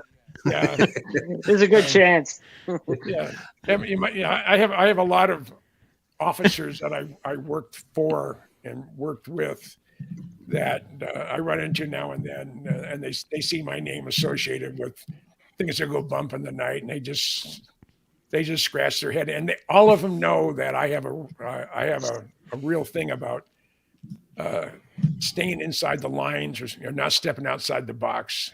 Mhm. That's where all the fun is, outside the box. That's and right. outside That's the right. line.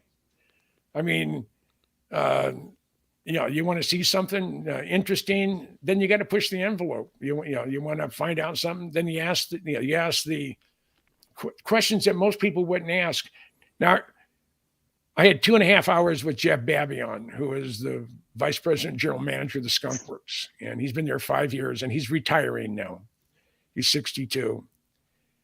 And we were taking a limousine over from the Skunk Works over to the U-2 operation on the other side of Air Force Plant 42. And we're in the back of this caddy, and we're going over there. I look him right in the face, and I said, "All right, Jeff, how much alien UFO technology is being utilized in Skunk Works programs and platforms?" And he was one surprised I asked that question. And then he said, and I think he was truly, he was being honest with me. You look right in some guy's eyes. If he's a politician or if he's a so-called journalist, they're a bunch of lying bastards, so they can lie. They can lie to their mother about almost anything. But I look and scratch, right in the eye, and unless you are a really good liar, it's hard to look someone in the eye and lie. And he looked me right in the eye. He said, "Jim," he says, "I have absolutely no knowledge of any program at the Skunk Works that's ever utilized alien technology." He said, "It's not an official stand or position that Lockheed takes. They don't have any comment when it comes to UAPs or UFOs." I said, "But my personal feeling, I can't see how we're alone. The world, the universe is too big." Mm-hmm. So I thanked him for it. I don't know if that had any negative impact on it, because I mentioned it multiple times, on the air. And I also said that he didn't tell me anything that that would get me all excited. But so it's I want something to happen. I really do. I like I say, I hope I live long enough to see something pop. Well, but when I was, seems like it's getting closer. Yeah, when I was up at Kitt Peak, the National Observatories outside of Tucson, they have everything from a 12-inch primary mirror to a 13-foot primary mirror on the Mayhall telescope.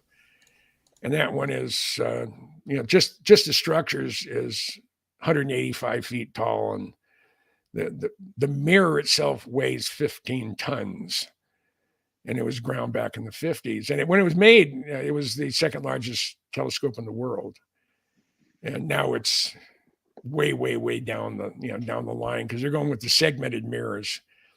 But our 2.1 meter telescope was operated by Caltech for 5 years, and they were looking at a small area of the Milky Way. Just a postage stamp size area. And in the course of 5 years, they identified and cataloged 8,000 exoplanets. And just before I left Kitt Peak as a docent, they had a new volunteer coordinator who was a cunt, is the best way I can describe her. Can't understand normal thinking, and Normal thinking. Yeah, and I don't tolerate anybody who talks down to me or tries to belittle me, and she was doing that to me, and I had it. But before I quit, about a week before I quit, we had a gathering of all of the astronomers, all the telescope technicians. There's 22 optical telescopes on Kitt Peak, and we got, and all the docents. We're all together. We're having a beer and pizza. This is at the University of Arizona here in Tucson, and head of the National Science Foundation got up and said he just returned from a conference of all of the telescopes operators that are looking at exoplanets. And he said, using proven mathematical formulas that have proven over the years to be to give an accurate number, they calculate for every star in the universe there's 1.5 planets. Think about that. That's a lot of planets. And for every said out of that incredible number, there are 2 billion. It said with a B, 2 billion Earth-like planets orbiting a similar sized brown dwarf star as our sun in the inhabitable zone with liquid water. And to quote Jodie Foster's character in the movie Contact, Carl saying his movie, if we're the only ones, what a waste of space. That's the That would truth. be a That's big the waste of truth. space. Big waste of space. Yeah. It was the best line in the movie. Oh, absolutely, absolutely.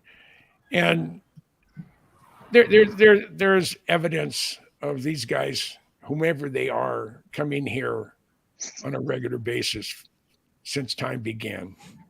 I mean, you look at Machu Picchu, you look at other places that have similar type structures where this hard granite is put together. You can't stick a business card in between them because they're so tight.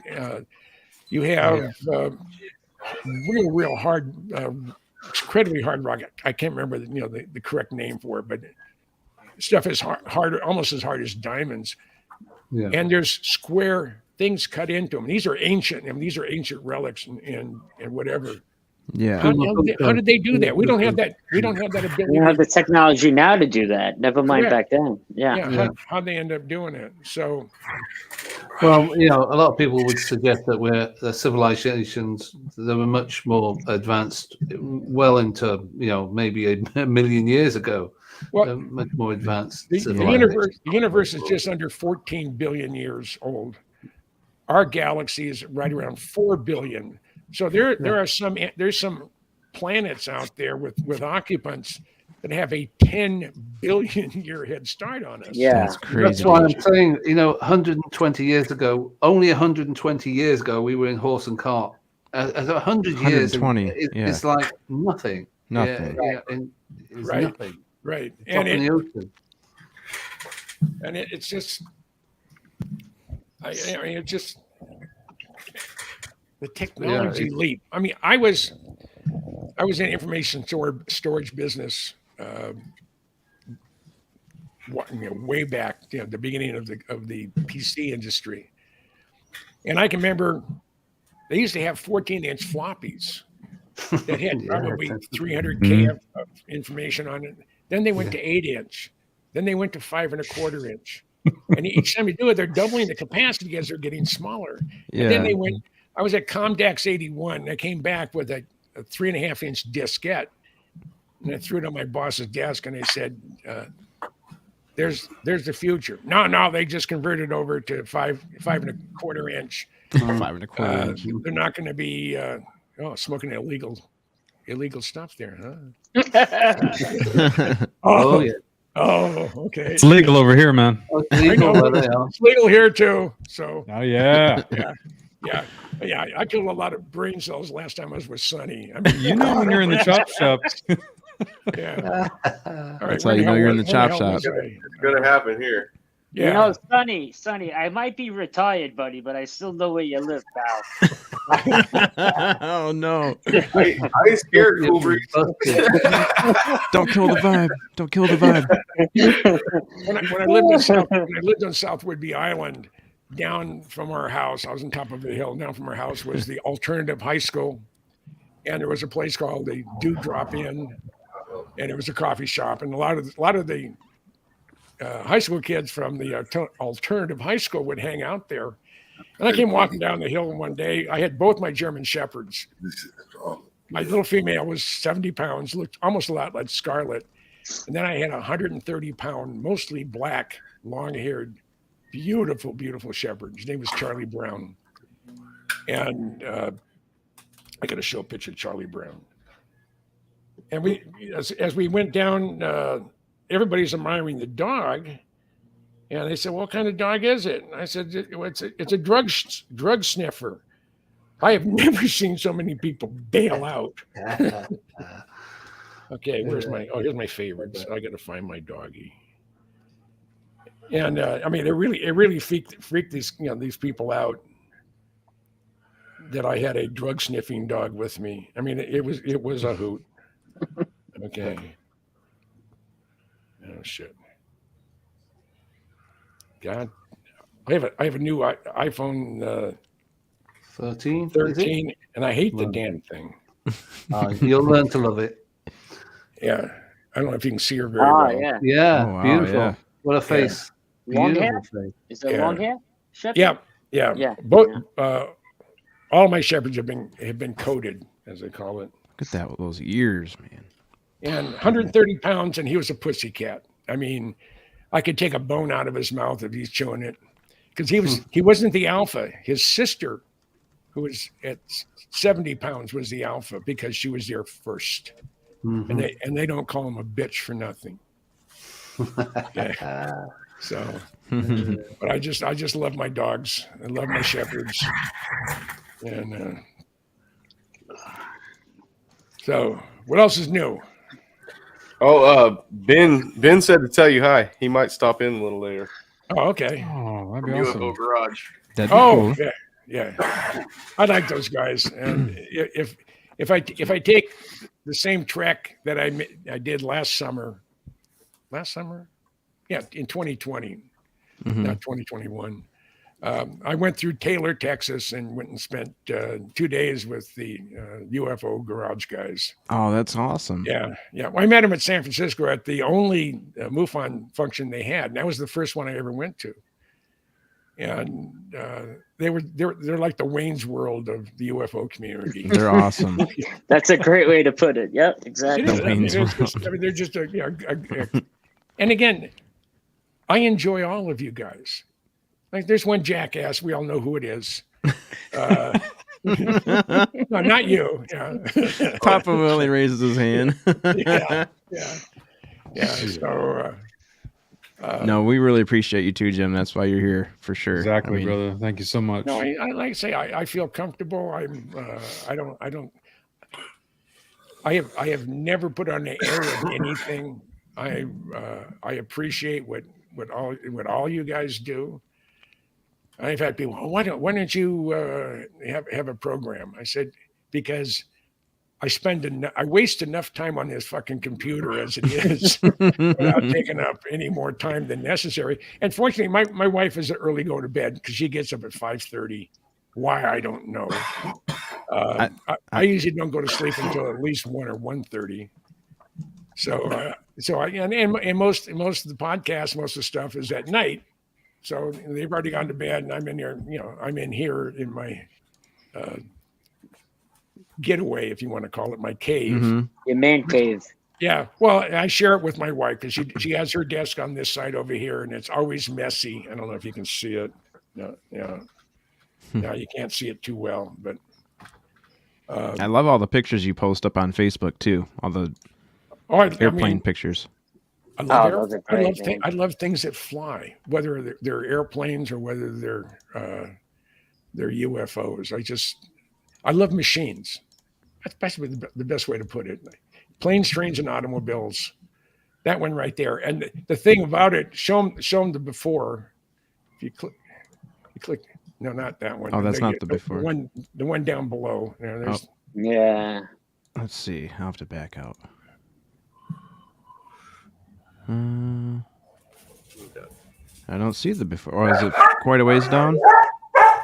Oh. Is that yours or mine? Oh, those are my dogs. Yeah. I don't see it, Jim. If you click on the C-123, and then you go over to the side where that one is, and you click on, go down, click on that photo, click on that picture. That's what it looked like. Okay. And then you click it up in the top, and you can see the. There we go. That's what I enjoy doing. That's why a lot of my photos are, a lot of my books are pictorial histories. Mm-hmm. Because I tell the story with photos, and I just saw that one. I like the 123, and I decided to. There's Tonopah Test Range from 10,000 feet. It's early December 1993, and we're in a Cessna 150 tail dragger. We were just corkscrewing up to 10,000 feet so we can get a good view of the base. And every one of those little hangars, I think there's 60 of them, every one of those little hangars had an F-117 in it. Whoa. And they put it in caretaker status. Now, when you're at the fence line and you look down on, you look to Tonopah Test Range, you see the entire complex. And you're looking down on it. It's 8 miles away. And if they don't see you, if they don't see you coming in, or they don't know that you're at the fence line, they take a long final. They'll go out 20 miles, and you can see them. I mean, the first time I shot the F-117, one passed over us as Lear and I were heading up to Tonopah and about crashed the car. And then when we got to the fence line, and of course they had just announced the existence of it just a short time, less than 4 weeks or 5 weeks before. No one had actually seen one other than a terrible photo of it. And we're the fence line, I look way to the north, and I see a big black blob with a light on the bottom and a little white dot with a blob on the bottom. And it was an F-117. And I had a Nikon, but this is before digital. And it started coming, and I'm 36 exposures of Kodacolor 100. And I went through the whole roll, and it was like a 10-year-old boy seeing a naked woman for the first time. My whole body was just vibrating. I mean, it was hilarious. And that's the day I met Bob Lazar. What a great day that must have been, right? Oh, it was. And never in a billion years did I ever think it would lead me to where we're at today. So, but it did. And I firmly believe that people come in and out of your life because they're supposed to. Yeah, I believe that too. And we got another body in there to harass us, huh? Yeah, that was a friend of mine. Oh, okay. He just came out. Has you ever been to Marfa, Texas, or saw the Marfa lights? Marfa's lights? No. There's a lot of real estate in Texas. There's a lot of nothing out there. Jim, I really like these the pictures of the submarines that you've been putting up too. Submarines have always been interesting. Friends of mine say, "Why are you doing submarines?" I said, "They're black, they're stealth, and they're deadly. Yeah, they meet all the criteria for something I'm fascinated in." And this is a George Washington, and of course, there's Pearl Harbor. And if you look today on the Coal Isle Mountains, behind Pearl Harbor, those are mostly houses up there now. It's really amazing how much Hawaii has changed. Because this was done, I think this was in 1973, April of 73. This is a beautiful picture with the observation in the background, and it's even got a little rainbow right here. It looks like you see a rainbow every day in Hawaii. You'd think it was Gay Pride Week. Because everywhere you look, there's a rainbow. I mean, because it rains almost every night, and it's just it's Hawaii. What can I say? I spent 4 years there as a curator at the Pacific Aviation Museum in Pearl Harbor. It was the most fun job I've ever had. I did all sorts of fun things. I mean, I got an Aussie F-111, the only one outside of Australia. I scrounged an F-105, an F-100, and I got about half the airplanes that are at the Pacific Aviation Museum are there because of me. And I just love doing stuff like that. It's just fun. And if I'd been independently wealthy, I'd have done it for nothing.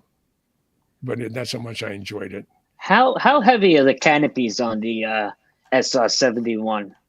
If the counterbalance isn't, if it's empty of nitrogen, it takes almost 2 guys to lift that canopy open. Really? Yeah. And you don't dare just put it on the canopy lockup. I mean, it's just a little clip. You want to put a canopy brace in there to make sure it doesn't come down on you. Were those things manually open or they crank? No, they it's when the counterbalance is in there.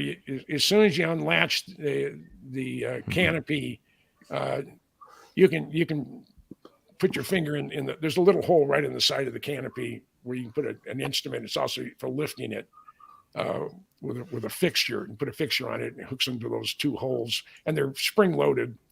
You get there and it lifts right up. And, so I would say it weighs 150, 180 pounds. It's titanium and quartz. Wow. Regular glass would melt. What was that movie? What was that movie with Clint Eastwood? What was that? Firefox. Firefox. That wasn't to do with that particular aircraft, was it? No, it was the first movie that used a stealth faceted airplane. Yeah. And the thing about the F-117 that I found out talking to, again, I know a lot of Skunk Works guys, and they sat down with one of their top guys, and he said Ben Rich was responsible for the development of the F-117, and they got all the information from the Russians. The Russians have no air defense system because we're not going to attack them. They knew it. So it's just us that we had to protect us. But they had they wanted to know if the airplane had a smooth surface versus a faceted surface, how well it would fly. Now, as a faceted airplane, there's no curves on that airplane. There's flat surfaces and edges, and that's it. And Ben Rich said that was the best flying airplane ever to leave the Skunk Works. When you rotated, you didn't even have to touch the stick. You go on to the correct power setting for takeoff, and the airplane just would rise to the sky. That's amazing. So they took a model, a very large wind tunnel model of the F-117, and they blended it so it was smooth. It had contoured surfaces versus flat surfaces, and it flew like shit. Really? Yes, it didn't handle well. It didn't take off well. It didn't cruise well. For whatever it was, the magic beams that they used to create the F-117 and in its faceted mode was really worked. Really worked. Jim, in all your years around Skunk Works, have you ever seen any aircraft that projected the sky below the belly of the craft to almost hide it? They have talked about active camouflage since the 50s, and with thin film, you look at this. I think it's Sanyu or one of the they're all Asian cell phone manufacturers has the folding screen. Oh, right, folds this way or it folds it folds this way. Yeah. And that's probably 10 or 15-year-old technology. They've been talking about putting this type of thin film TV screen, if you want to call it that, right, on airplanes, and have sensors on top and bottom. So the sensors are looking up and they're projecting what's above the airplane on the bottom. Right. Now it'll probably get some weird heat when it distorts the image as it goes through the air, because it's the computer and everything else has to keep up with everything that's around it. But if there's something above it looking down, it's going to show what's below it. So it works well, and it's something they've been talking about forever. Oh, to get back, we're talking about submarines. You like my submarine, some submarine pictures. And again, I told you why. Because when you see a submarine, all you see is about 3 feet of the top of the deck and the sail, and that. Oh, is he frozen? He's starting to say too much. That's what happens when you say too much. That's what Getting happens. into the nitty gritty there, bit Oh, too close to the Exactly. bone. He's going a little bit too deep with the information. It was a CIA. I think we're getting too close. Yeah, Yeah, you're getting a little bit too Now we're close, all Jim. in trouble. Yeah. So, You said that you could see the first 3 feet of the top about. and then you can see the sail, the fair weather they call it, and that's it. And they're black. What do they do? So I like machines, and I have both a C4 boat and a D5 Ohio class fleet ballistic missile submarine. I've covered everything from the reactor bulkhead forward.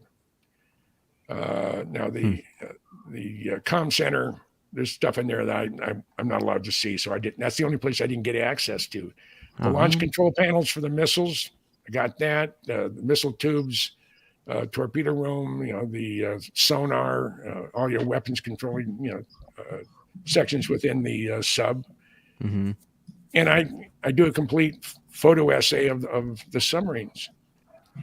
And I had one guy get back to me and said, I just got your Seawolf Virginia class book.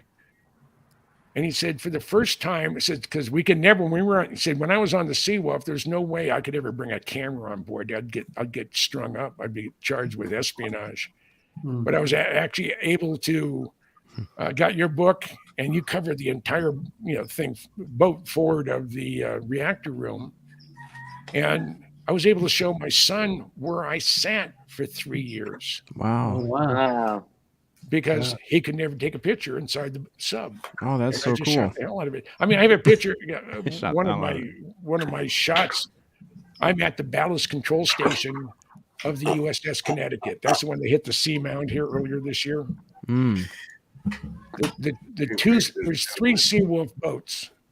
The Seawolf, the Connecticut, and the Jimmy Carter. Jimmy Carter's a spook boat. The front half is still Seawolf, but the back half is spook. But it's the deadliest submarine in the ocean. It has 8 torpedo tubes. When it goes out on patrol, it carries 50 Mark 48s. Test depth is about 2,000 feet. It is the quietest submarine in the ocean. And it was designed, one submarine, one Seawolf boat can take out the entire Russian Northern Fleet. That's amazing, man. That's crazy. And they won't even know they're there. Jeez. Right. And again, they have their ballistic missile submarines, the Typhoons. They built 7 of them. They didn't complete the 7th one, and all but one has been scrapped and gutted. It's really a shame. I mean, that's a huge. An Ohio boat submerges 18,000 tons, and I think that's heavy. My God. yeah.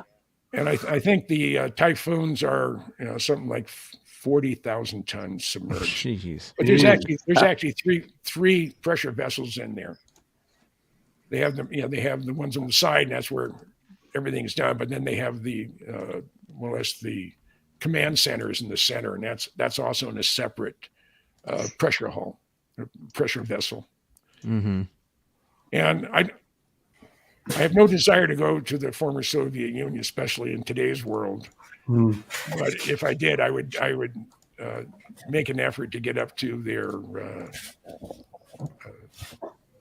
submarine base up in the Barrett Sea, because apparently, if you can get on base, you can walk right on to a Typhoon.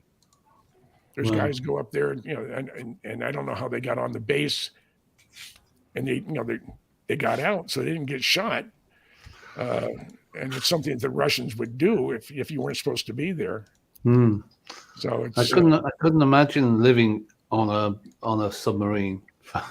I couldn't either. And one of the things I've asked the Navy, and COVID's stopped the thing moving forward, but I'm going to resubmit. Is I'm asking the Navy. I want to take a Virginia class sub that is just going out of refit and overhaul at Bremerton, and it's going back to Pearl Harbor. I want to be on that boat, because when you're on, anytime you go out to sea after you've been port, you go to TET's depth. You'll do an emergency blow, and then every day they're practicing emergency drills. So I want to document that and do a story on it. I think it'd be fun. That would be wild.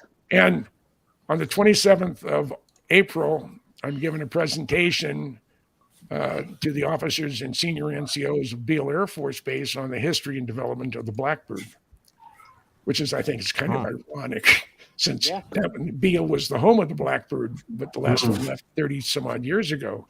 But what I'm going to, if I'm well received and if the wing commander is there, I'm going to ask him. And I said, I'll sign a waiver to remove your responsibility, but I want to go to 70,000 feet in a U-2. Whoa. That'd be cool, Jim. And my only claim to fame that no one else in the world has done, I have been in the cockpit of a Blackbird at 33,000 feet and Mach 0.72 inside another airplane.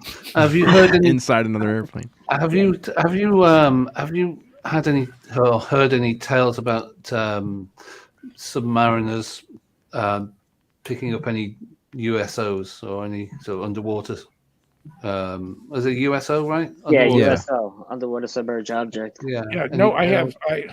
I know there's been reports. I know they, that one private pilot outside of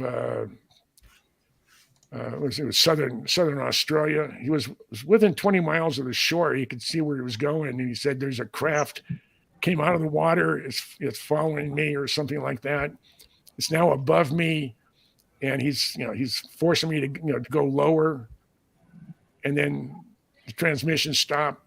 They don't find any debris. And by that time, he's only about 15 miles off the coast. Oh yeah, I know that story. Yeah, that sort of in the 50s, 60s, was it? I can't remember. Yeah, it was quite a while ago. But there's been they say the Tic Tacs are coming out of the water or hitting the water, and not even making a splash. They just go, and boom. Yeah. I would love to know how they could do that. Really. Right. But 70,000 feet underwater, apparently people are suggesting there's colonies of aliens underwater and stuff like that. But I'm just wondering whether any submariners have reported or have any tales of. Well, the thing about submarines, they don't have any windows. The windows. unless they're making a noise. Yeah. That the sonar guys can pick up. Yeah. That we're not going to know about it. And I'm thinking of Voyage to the Bottom of the Sea. Do you remember that series? Right. Oh, absolutely. That has some big windows. Yeah. But you go down to 2,000 feet, and I haven't done the calculations, but pressure, the pounds per square inch are pretty intense. What is it? Doubles every 33 feet. Yeah, it's crazy. So you're looking at 80,000 pounds per square inch at least. Wow. Yeah. Now the Los Angeles class and the Virginia class subs are limited to about 1,200 feet as their test depth. And the guys at the dry docks, they know if a submarine's been below their test depth, because it actually caves in the acoustical tiles, rubber tiles they have it. They actually they're all concaved if they've been too deep. Okay. Wow. And I don't know if they have a trip recorder in there, so they could pull the black box and said, we're gonna throw the book at you for damaging the sub. The Russians use the Akula class submarines, right, Jim? The what? The Russians, they use the Akula class subs. I don't think they do that anymore. Most of their Soviet submarines have gone by the wayside, and they don't do submarine recycling like we do. They just take them out to the bay, open up the hatches, let them sink. They're partially out of water. I mean, it's on my Los Angeles class submarine book. The last 16 pages are Know Your Adversary. So I cover all the Russian subs, all the North Korean subs, all the Chinese subs, and the Iranian subs. The Iranians use primarily Russian subs. I should remember it. It's been a long day today. Yeah. No, of course. But it's fun. They're just. I enjoy life, and I've been criticized for enjoying myself too much in my life, but Screw them. those bastards are just jealous. Yeah, screw them. Okay. Yeah, that's I like this picture. That's a big summary. Look at Yeah, it this just side shows of the that. size of that thing. That's huge, man. Yeah. Huge. Hey, if they don't have windows, they gotta now the new ones they gotta at least have cameras on them, right? With some kind of screen in there. Where they Yeah, can but see where they're it going. doesn't do you any good at depth. It's I pitch guess black, so. right? Well, they have light. I mean, you get below 400, you get below 300 feet. I think it's pretty dark. And the Ohio boats, for example, when they're on patrol, there's only 3 people who know where they're at: the captain, the XO, and the navigator. And they have 150,000 square miles of ocean, and they just go back and forth, 4 knots. Then they go this way. And several times a day, they stop over points on the bottom of the ocean, and they know exactly where they're at. And they update Their satellite communications. inertial Right? navigation system. No, we're talking about 60s technology, not 90s or 21st century technology. They've upgraded a lot, but they had big gyros, and they had 2 of them on the C4 boats, and they've gone to the smaller ones, more compact. But every time they pass over, they go over one of these waypoints, and they know exactly where they are to the second. So Wow. they position themselves right over. There's got to be some type of transponder in there, and they update their gyros. And every time you update your gyros, you reduce the error rate, and it keeps getting smaller and smaller and smaller. So pretty soon, instead of being within 30 feet or 60 feet of your target with a hydrogen bomb, close does count. You're getting down to a few yards, and that's about it. And with the new stuff, they can get down within less than 3 feet on GPS guided stuff. But every day, multiple times a day, they'll stop over these different waypoints, and they'll update their gyros. Then they'll go on. And on ballistic missile submarines, they simulate launching every single day. Somewhere within that 24-hour period, they're going through a launch drill. Oh wow, I didn't know that. It said if and when the time ever comes, it'll be just they don't even have to think about it, and it's just second nature. Yeah. And then we have one of my favorite submarine movies. I have quite a few of them. Was Crimson Tide. Great movie. Yeah. Well, they don't have graded floors. I mean, they're solid floors, and they don't allow dogs on there to pee on the missile tubes. And it's just, I don't know. But I was on the top of the sail of the Henry M. Jackson SSBN 730 as we're going through the Straits of Juan de Fuca. They were going out on patrol. And I'm up on the sail, same place Gene Hackman and Denzel Washington was. And I look behind me, and I know there's 100 hydrogen bombs on board. That's crazy. And they go out, they did some angles and dangles, and they come back in and take off non-essential personnel. And there was contractors on board and other people from the shipyard and from Bangor. And they come back into Discovery Bay. A crew boat comes out and picks you up. And when you leave, that's when you get to see a side view of an Ohio boat with people on top.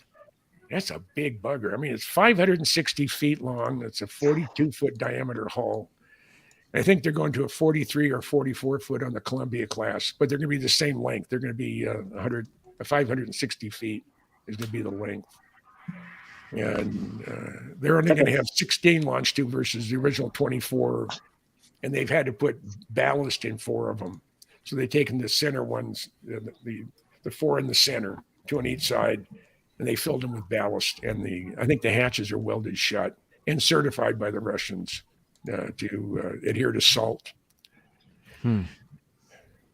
Yeah, the Ohio class versus the Typhoon, it's like a night and day difference. Yeah. I mean, it's just, and the Ohio boats are quieter than the Seawolf boats because one, they don't go very fast. Seawolf boat is quieter at 25 knots submerged than a 688 I boat, Los Angeles class, is tied up to the pier. I mean, anything above about 5 or 6 knots of speed, our sonar can pick it up on enemy or other, foreign submarines. Our Seawolf and our Virginia class with a propulsor, which is developed by the Brits, by the way, and BAE developed the propulsor that's used on your fast attacks, and I think on the newest fast attacks from the Royal Navy. And I got a question for a Brit. How come everything is royal? The Royal Marines, the Royal Navy, the Royal Air Force, but not the Army? The Army is that because Cromwell was in charge of the Army? No, there are some. The Royal Artillery, you've got that. Yeah, but not the Royal Army. You have the Royal Marines. Oh, that's Well, and you have the Royal Navy and the Royal Air Force. Yeah, but you just have the British Army. That's right. I have no answer to that yet. Yeah. Yeah. There's a good point though. Yeah. There's a lot of points. Most of them on your head. I mean, we do have like corps, like the Royal Army Ordnance Corps. So there are individual, battalions with right. But the overall organization is not like the Royal Marines or the Royal Marines are part Navy, part Army. Really. Yeah. They're still Marines. Yeah. Jarheads. Yeah. And I had a lot of friends who were Marines, and when I lived in Hawaii, they're a different breed of people. You got to give them. They are, yeah. Hello, everybody. Hello, Rin. And first to fight. Yep. I give those a salute, and anybody who joins the Marine Corps on purpose. They are the first ones in. They're the ones who, if you're going to if you have a chance of getting shot, join the Marine Corps. You're pretty much guaranteed it. Yeah. Or become a Ukrainian. That whole thing is just doesn't make sense. But maybe it won't. So what else is cooking? Well, I was going to ask you, Jim, about what you think about, or even if you follow it, I don't know how much you follow it, but the UFO community that they call us. There's a lot of infighting, a lot of controversy all the time. Everybody scraping and clawing at each other and hanging on Lou Elizondo's every word. I was just curious, what's your take on all this stuff? I don't. How can I best way to put it? There's only one person in the UFO community that I won't have anything to do with. The community is too small, but the interest is too large to have petty battles and petty fights. Okay, you may disagree with someone, but don't get into a pissing contest, on a YouTube shot or whatever. Mm-hmm. If you have a disagreement with someone, do it between the two of you. Yeah. Don't get into a pissing contest. And I couldn't agree more. And there's been a lot of it lately, and from even from people I really admire, and it's it doesn't do anybody any good. No, these are a bunch of spoiled brats. They're pissing and moaning about this, pissing and moaning about that. Yeah. They don't like what someone had said, and someone over here said, "Well, he's against me for whatever reason." And it's like schoolyard sort of stuff. Bullshit. The phone and talk talk on the phone, not on the show. Or if you make a show, people make a whole show about complaining about someone. I mean, that's got nothing to do with the subject at all. It takes away from. We're pretty motley looking crew, but we're professional people. That's right. Yeah, I might dislike someone immensely, but if they're on the show, no offense to anyone here. Thanks, Andy. Thanks, Andy. We see what you're saying. I'll be diplomatic. Yeah. Now, I mean, there's some people who won't have anything to do with the cousin brothers. I don't understand that. There's other people who won't have anything to do with a couple of other people for something someone said or someone implied something. Yeah. Don't do it online. Don't do it when you're talking to your audience. If you get into a pissing contest with someone, work it out before you go on YouTube or you go on. The trouble is the audience seem to go along. A lot of the audience will go along and support whatever that person is saying, and they become this kind of conglomerate. It's a self-fulfilling prophecy, is what it is. It's like there's these little mini cliques or cults almost with individual podcasts. Yeah. I mean, there's people out there saying I'm an arrogant ass.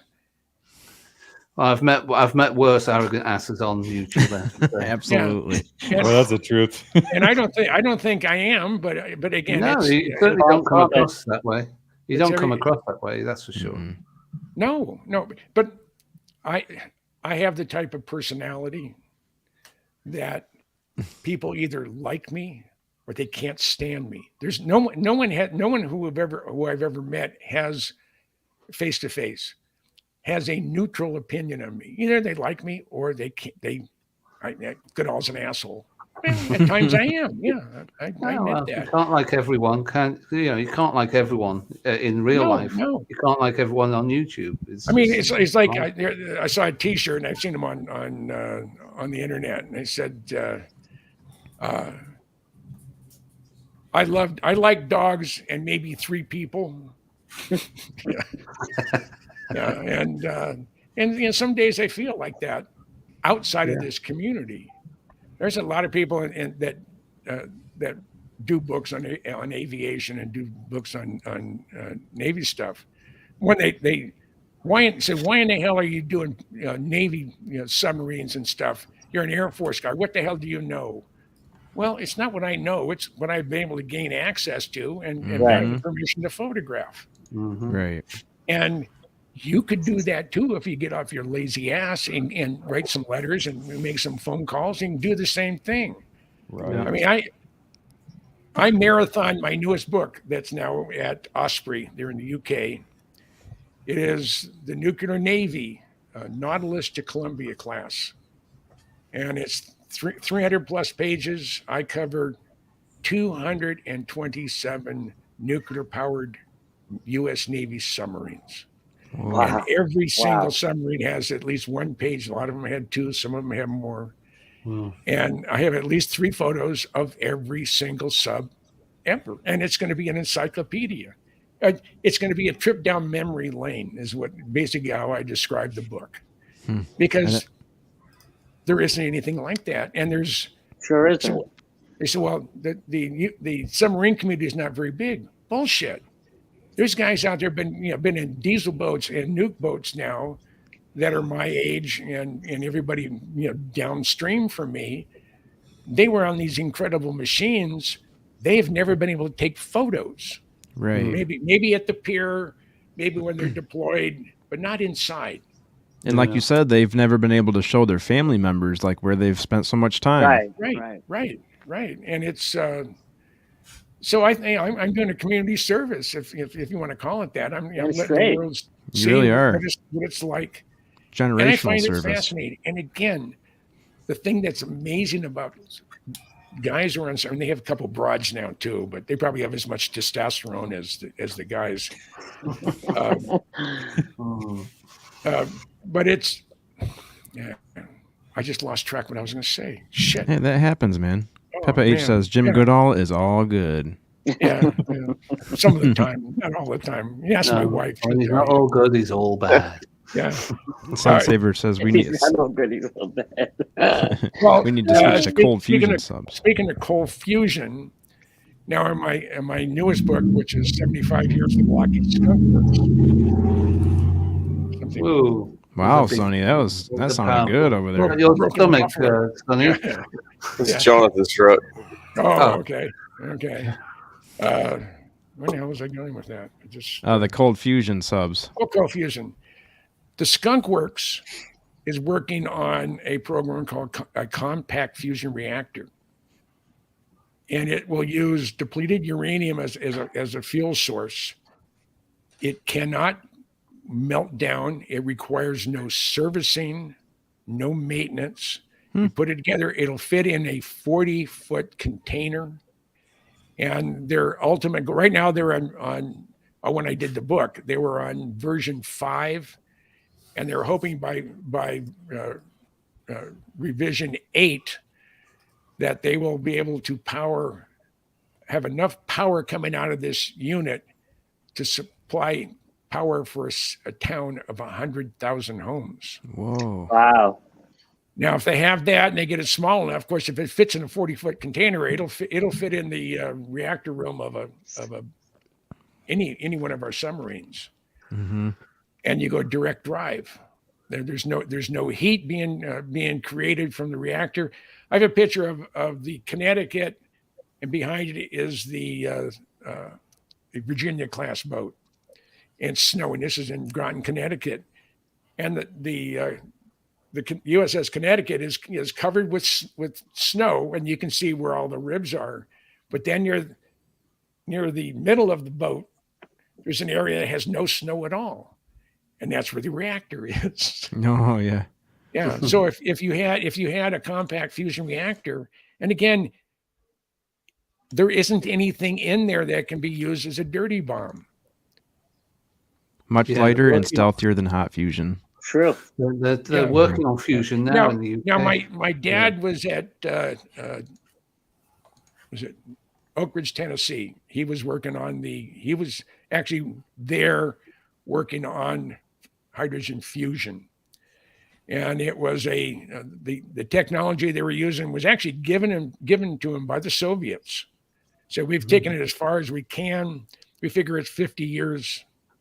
We got 50 years of work before it's going to be usable. But that was back in the 50s. And when my dad was there in the 80s, he said it was still 50 years away before.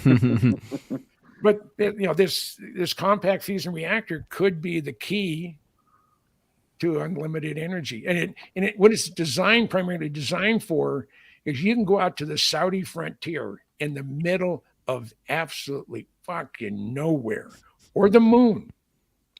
Place that thing there. You have a power source. I don't know how many megawatts it requires for a town, or about for 100,000 homes, but it's pretty substantial.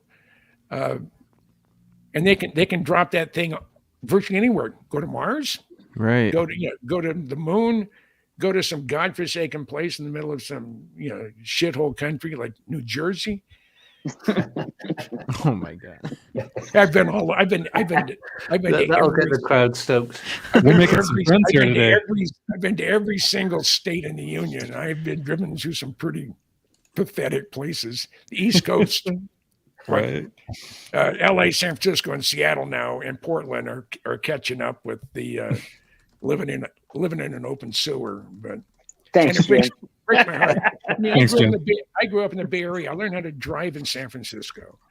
I used to hitchhike up there when I was 7, 8 years old. I'd go out to El Camino Real, stick my thumb out. Hour or so later, I'm downtown San Francisco. Didn't worry about a thing. I wouldn't do it now, with bulletproof vests and 1911 in my hip. But I don't know. My mind just shut down. Damn, I hate that. New York is a shithole, though, man. Yeah. And again, I can't wait to get out of here. I have my head is in about almost always. It's in about 10 or 12 different places at any given time. Very active brain. Very active brain, man. Yeah. That's why I smoke a lot of weed at night, just to dull that down. Slow it down. I also have an excuse. I don't need one, but I have an excuse. I don't need an excuse. January 28th, 1986. It's a very important date in space history. That was the day Challenger was lost. I was at Mayo Clinic. I was at Mayo Clinic in Rochester, Minnesota. I was under anesthesia for 11 hours, going through 9.5 hours of brain surgery. My God. I wasn't supposed to make it, and I did. I've been to Hellendale. I've been out to the rat scatter at was it Rye or Rhine, RYN? Ren. Oh, Ren. Ren, And, I've been to Hellendale facility. I've been to the one in near Tehachapi that Northrop Grumman uses, and I've been to the rat scatter at White Sands.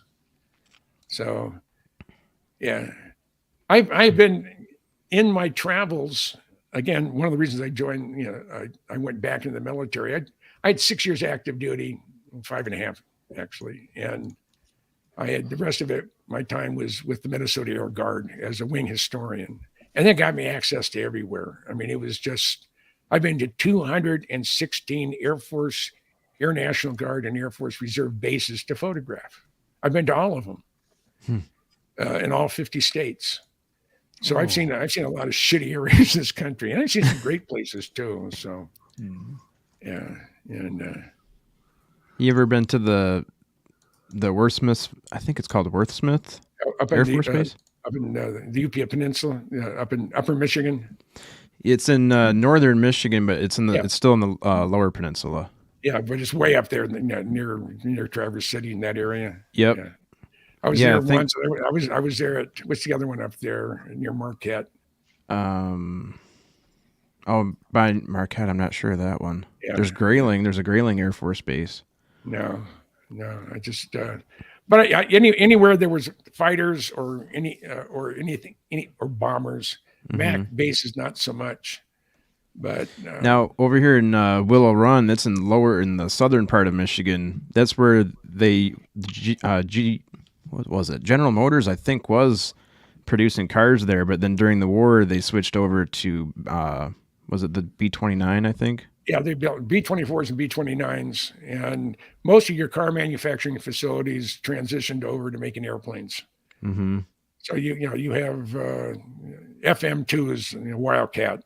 That was the FM2 was built by General Motors, and you have I think it was Eastern Motors was another one that made it, and that was, I don't know if that was part of Ford, but all the car manufacturers were making airplanes back in World War II. I mean, they were pumping out the number of airplanes that were pumped out during the World War is absolutely staggering.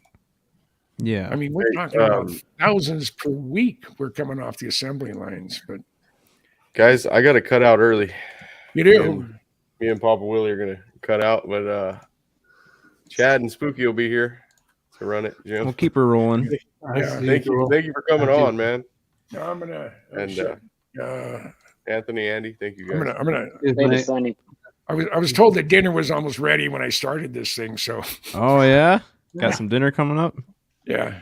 So I'm gonna head out. Also. Yeah. Okay.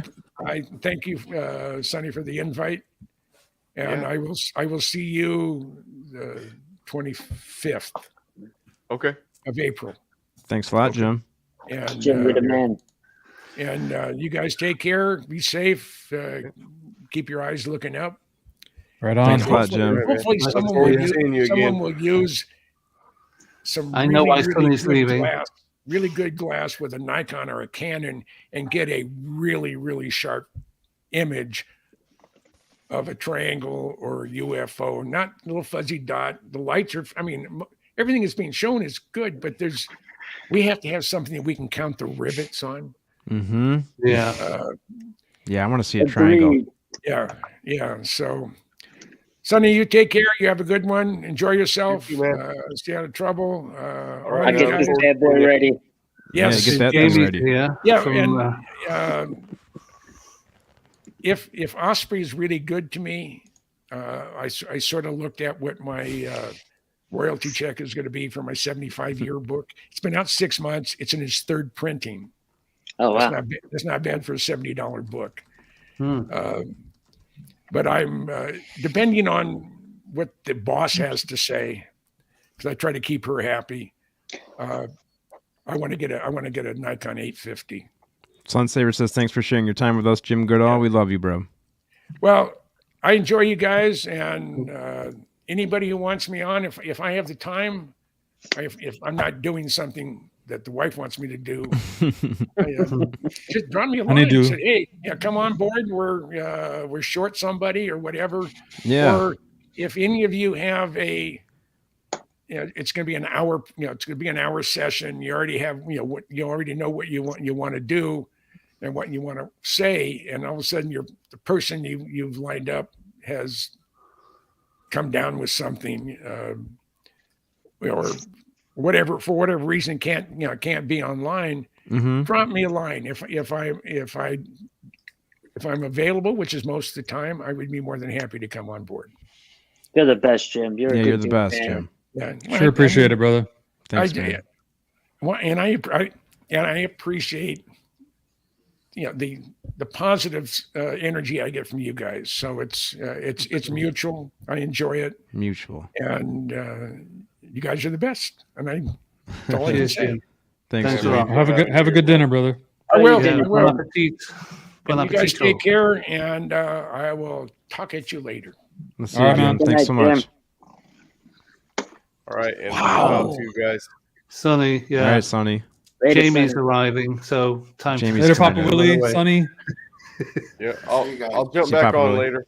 All right, homie. All right, man. Feel better. Right. I'll try. All right. Yeah, I can tell you, suffering. Yeah, so one of the last things before Jim went, we were talking about the B-24 being built over here at Willow Run, and this is a picture of the General Motors factory that was being used for building cars during the war. They switched over to planes.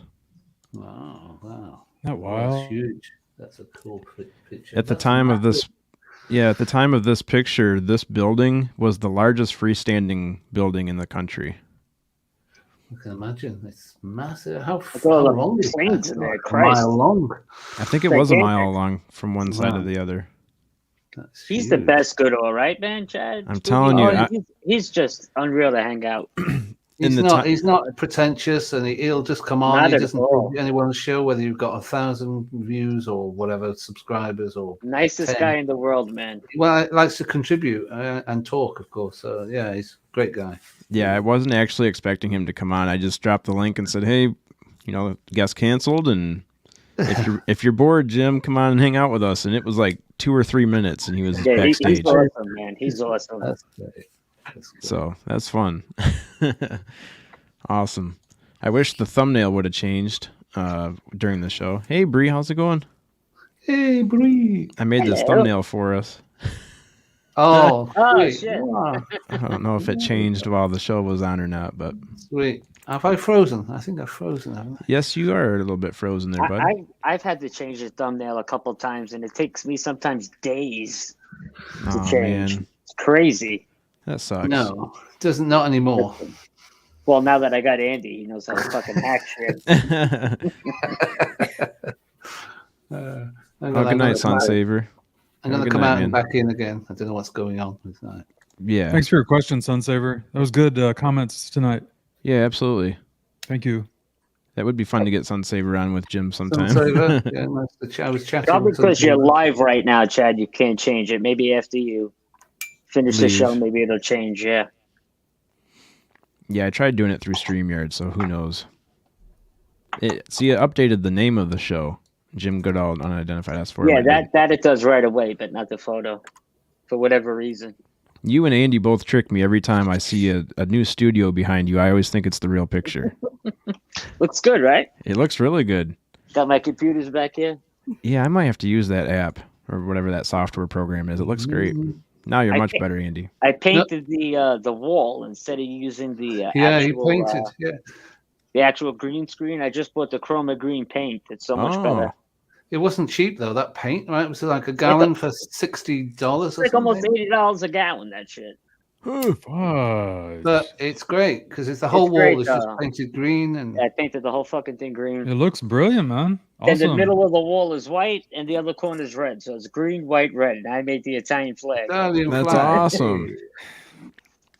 Hey, Hey, Breezy, how are you doing, Breezy? Good. Hey, Bree, butt stuff was awesome with you today. Yeah. Yeah, you did great on there. That was a fun show. you. that always sounds funny when you tell a girl that. Yeah. Hey, by the way, butt stuff was awesome. Oh. That stuff was great. Only in this Usually show do guys people just understand what we're like saying. run away from that when they hear that. Yeah, this is the only community that it's just like normal conversation now. Like, oh, are you going on butt stuff? You're gonna have some butt stuff Hey, tomorrow? I look So, forward yeah, to my guys, butt stuff. we need to time. do more butt stuff. I'll do it again. I do it. All every together. time I Let's could. do some butt stuff together. All yeah. together now. Yeah, that's Oh, what I laughed jeez. at. I Oh, laughed. jeez. Jamie's warming up the thumb for you, Chad. Jamie says she's on her way home to harass us. Now so. we're back in the gutter. He's only been gone for not even 5 I know, minutes. And I we're already know. hit the gutter. It doesn't I take blame long. Jamie. Fucking hey, man. I blame Jamie. She disappears on chat, and then we're in the gutter. Kashi Chris. Oh, I'm supposed to play this. I'm supposed to put this up there when Bree comes in. Oh, Kashi's here. Bree. Kashi Chris. Akashi, Hey, Akashi, Chris. Good to see you. Jamie, Big Willie, Akashi. Now we're partying. Oh, now we're rolling. Bree is the best guests. Right The on. breast guests. What'd you say there, Chad? I'm not Breast sure. kiss? Breast Breast I guest. don't Sounded know. like you said that. Yes. Yeah. Hi, Arlene. Hi, Arlene. Arlene. Did you say Big Willie was here? I didn't. Oh yes. He's in the He's chat. in there. He's there. He's actually coming up here in a second. He's Oh, gonna- cool. he's He's gonna only here join for us. my chin, apparently. He was probably only asking to come on here to talk to Jim, and then Jim's like, "See ya." Got to go eat dinner. Yeah. A cold dinner. Thank That's good God to his see wife you, is Kashi, doing Chris. better. Thank God, you know. Oh, I'm telling you, that was heartbreaking following that on YouTube or on Yeah, Facebook. Yeah, it was heartbreaking. Just wish you could do something to help, and it's just like, It's tough. what do you do? What do you say? Yeah, it's rough. It's really awesome to see that they're home and it's working out. Yeah, she's doing well, apparently. So that's great. Yeah. Yeah, Kashi. Always good to see you. I don't know if you ever get any sleep. You're always supporting all the channels on here, so. When will we have our Akashi Chris She's time? a zombie like me. We need our I'm a Akashi vampire. moment. She's a zombie, apparently. Yeah, we need an Akashi Chris day. Well, you know, Akashi's making her own. She'll have her own start streaming in May, I believe. I Oh, can't okay. wait, man. Can't wait. Yeah, that's going to be great. Wealth of knowledge. Mm-hmm. Well, we've got a booker, Anthony. Yeah. Anytime she wants to come on, open invite. Same. Hi, Arlene. Good to see you. Oh, did UFO Garage let out? I forgot that UFO Garage. Big Willie had a show today. Oh, nope. That's why. Hellos. Looks like they're... Oh, yep. The show just ended, it looks like. Mm-hmm. So I'm sure we'll have Big Willie in here in just a second. Big. That was Bree was Priscilla, coming. right? The goat Bree was Yes. showing her face apparently at some point. Nah. Oh. Bree was in here? She only comes on when it's Omegle time. Oh. Oh, She's great at that Omegle. Man, I wish they would come out with longer videos. When they come out with those Omegle episodes, it's like, it's only 5 minutes long. I thought I recorded JoJo Bone a little longer when he had Michael Myers on that night. Oh, boy. I didn't get it all. Bone. But when I caught Hey. him, I was crying. Speaking of JoJo. He's just fucking shot. Is Jojo here? He's not here, is he? Jojo He Vader. was in here earlier. I haven't seen him in a minute. Zero Cool, where you been? Oh, hey, Zero Cool. Man, be it's right been back. Be forever. right It's been months since I've seen him. He wouldn't sing to you, so you came here. I don't know if we're going to be doing any singing, but appreciate you being here. I'm not drunk enough yet, but maybe. That might be in an hour or two. Peppa H is calling for JoJo. You got to say his name 3 times in the chat. JoJo, JoJo, JoJo. and clicky heels. I'm missing JoJo's breathing. Oh God. You just have to sound clip his breathing so you can just play it. Hey, Miguel. Play it over and Michael over. Gutierrez. Puro raza. Moist Alien? Moist What a hell of a Alien? name. Oh, Is that she's Jamie got pretending to her. be I Moist thought she Alien? had forgotten I about all don't think that. so. Big Well, hi there, Big Willie. They've been on at the Really? same. What's up, ladies and gentlemen? How's it going, man? Oh man, Priscilla, like tornadoes and stuff, bro. Like in the middle of the show, was like, "Take shelter now! It is Hurricane 4 up in here." Are you serious? Dead serious. She had to take shelter during the Yeah. podcast? Fine. I It's- know.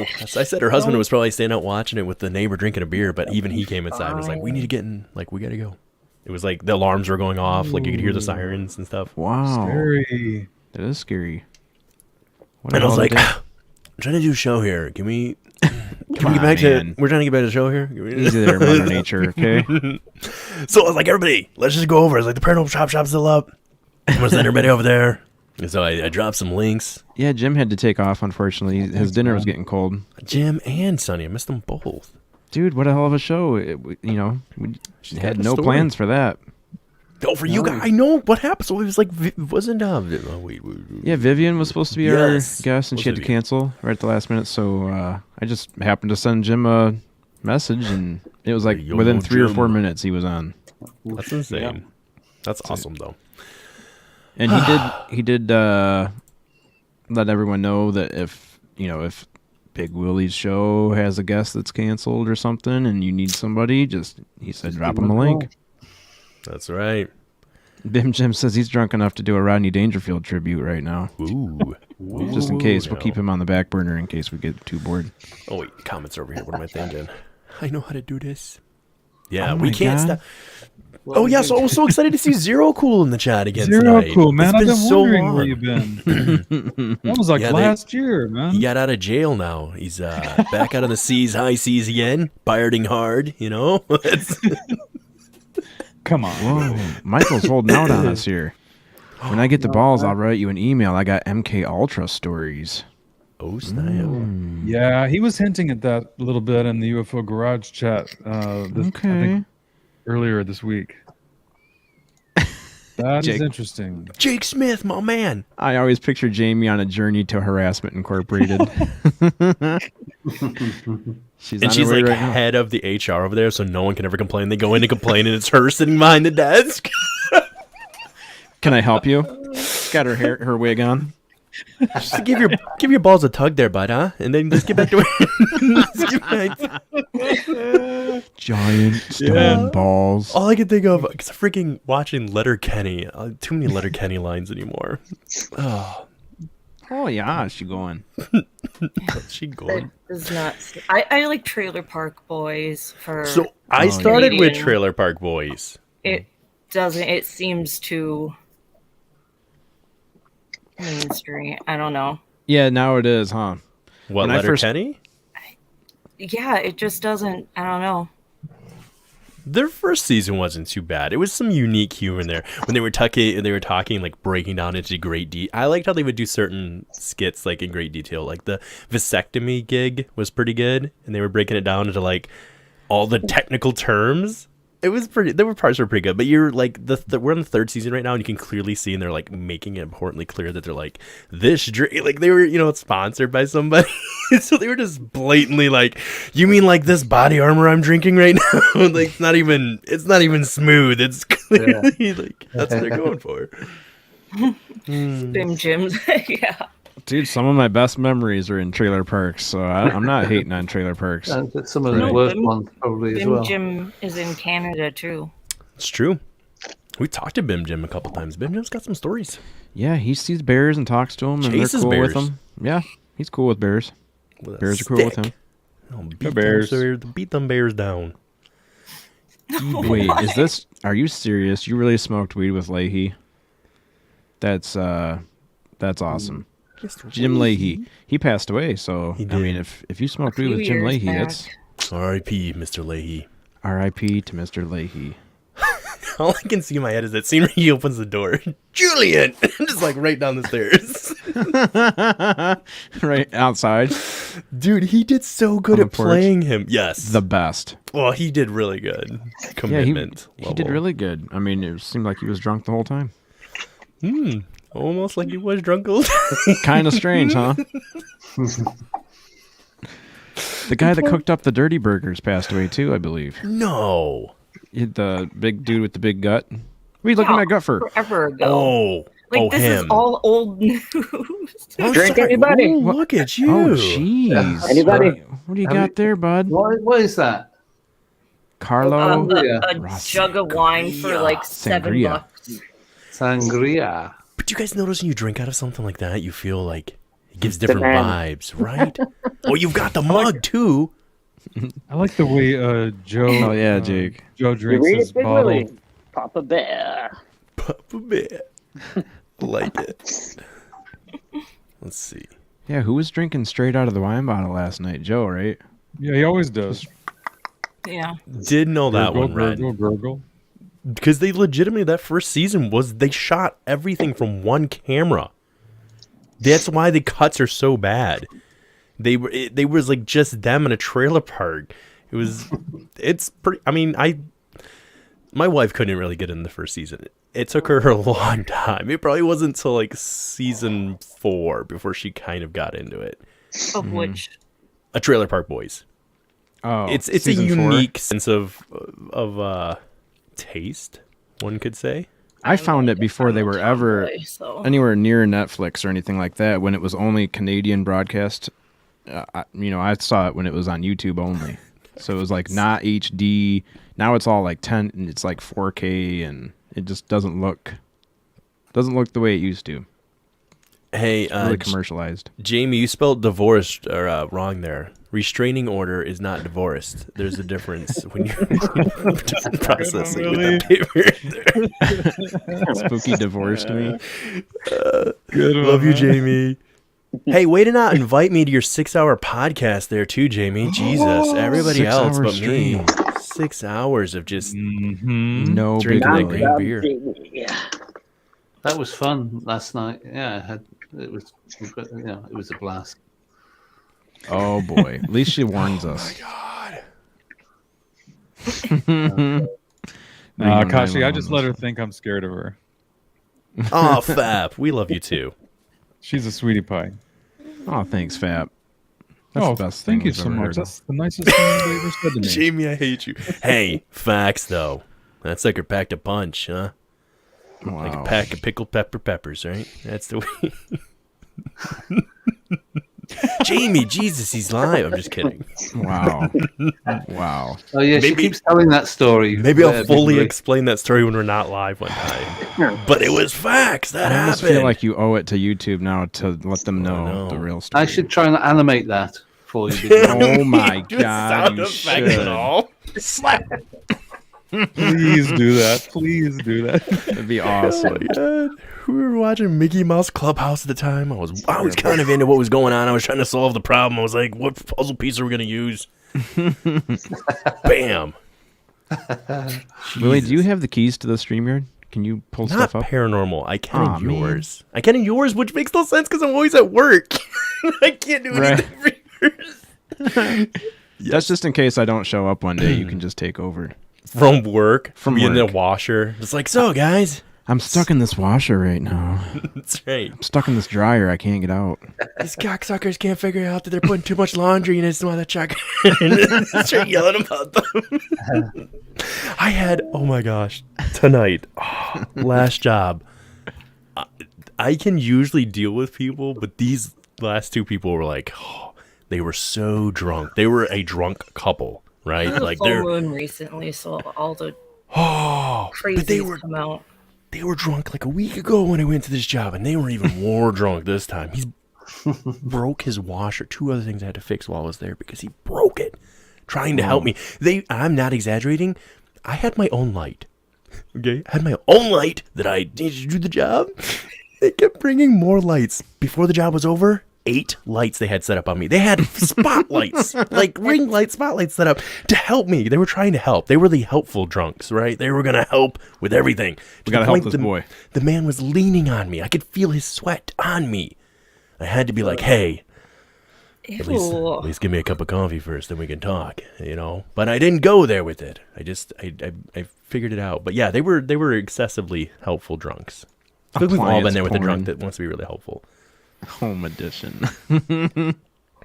Hey, what's that helmet behind you there, Gambino?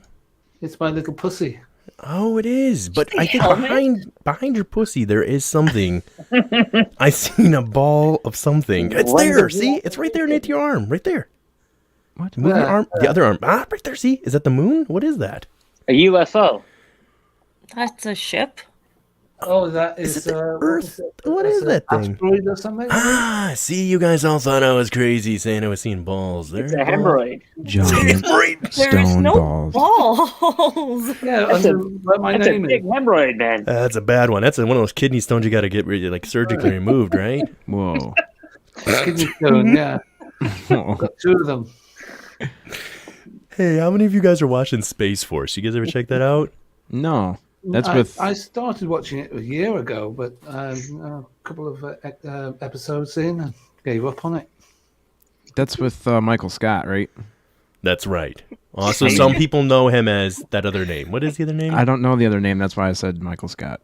Gru Yep. from Despicable Me. Exactly what I was laughing at. What's up, Ben? You bad son of a bitch. How you doing there, buddy? Ben, you want to bring your bring your beautiful blue eyes in here? Your bring 4K those blue beautiful eyes? eyes. 4K blue eyes. 4K. Well, we don't pay for that, so we just have the 720 blue eyes. She's so delicate. Aw, look at Andy's pussy on there. Oh. He loves petting his pussy, doesn't he? Good. Saw fam. Oh, I'm coming. Coming in geez. hot. Oh boy. Coming in hot like a tater. I always Oh say. boy. Coming in hot.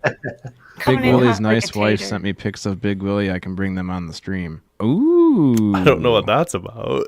Well, we're gonna find out. It's Oh. gonna get real crazy here in a minute. Although we are at the 3-hour mark, are we gonna shut this bitch down? or what are That we seems like doing? an after party kind of ordeal there. We can do Jesus. after party type deal. Jeez. Lou Elizondo would not approve. I'm sorry, Zero Cool. We have Justin. Good Lord, I was in the other room and all I could hear was talk about pussy. Could your grandma hear us? man? Like, Grandma, those are my friends. Justin She's thinks like, this is what are they pre-recorded. talking about? No, I'm just kidding. No, this is not pre-recorded. This is JK. live. Live and in We person. are not backstage. Dear God, Bim Jim. Ben Wow. Jim. I mean, it is. It's a cat, but dear God.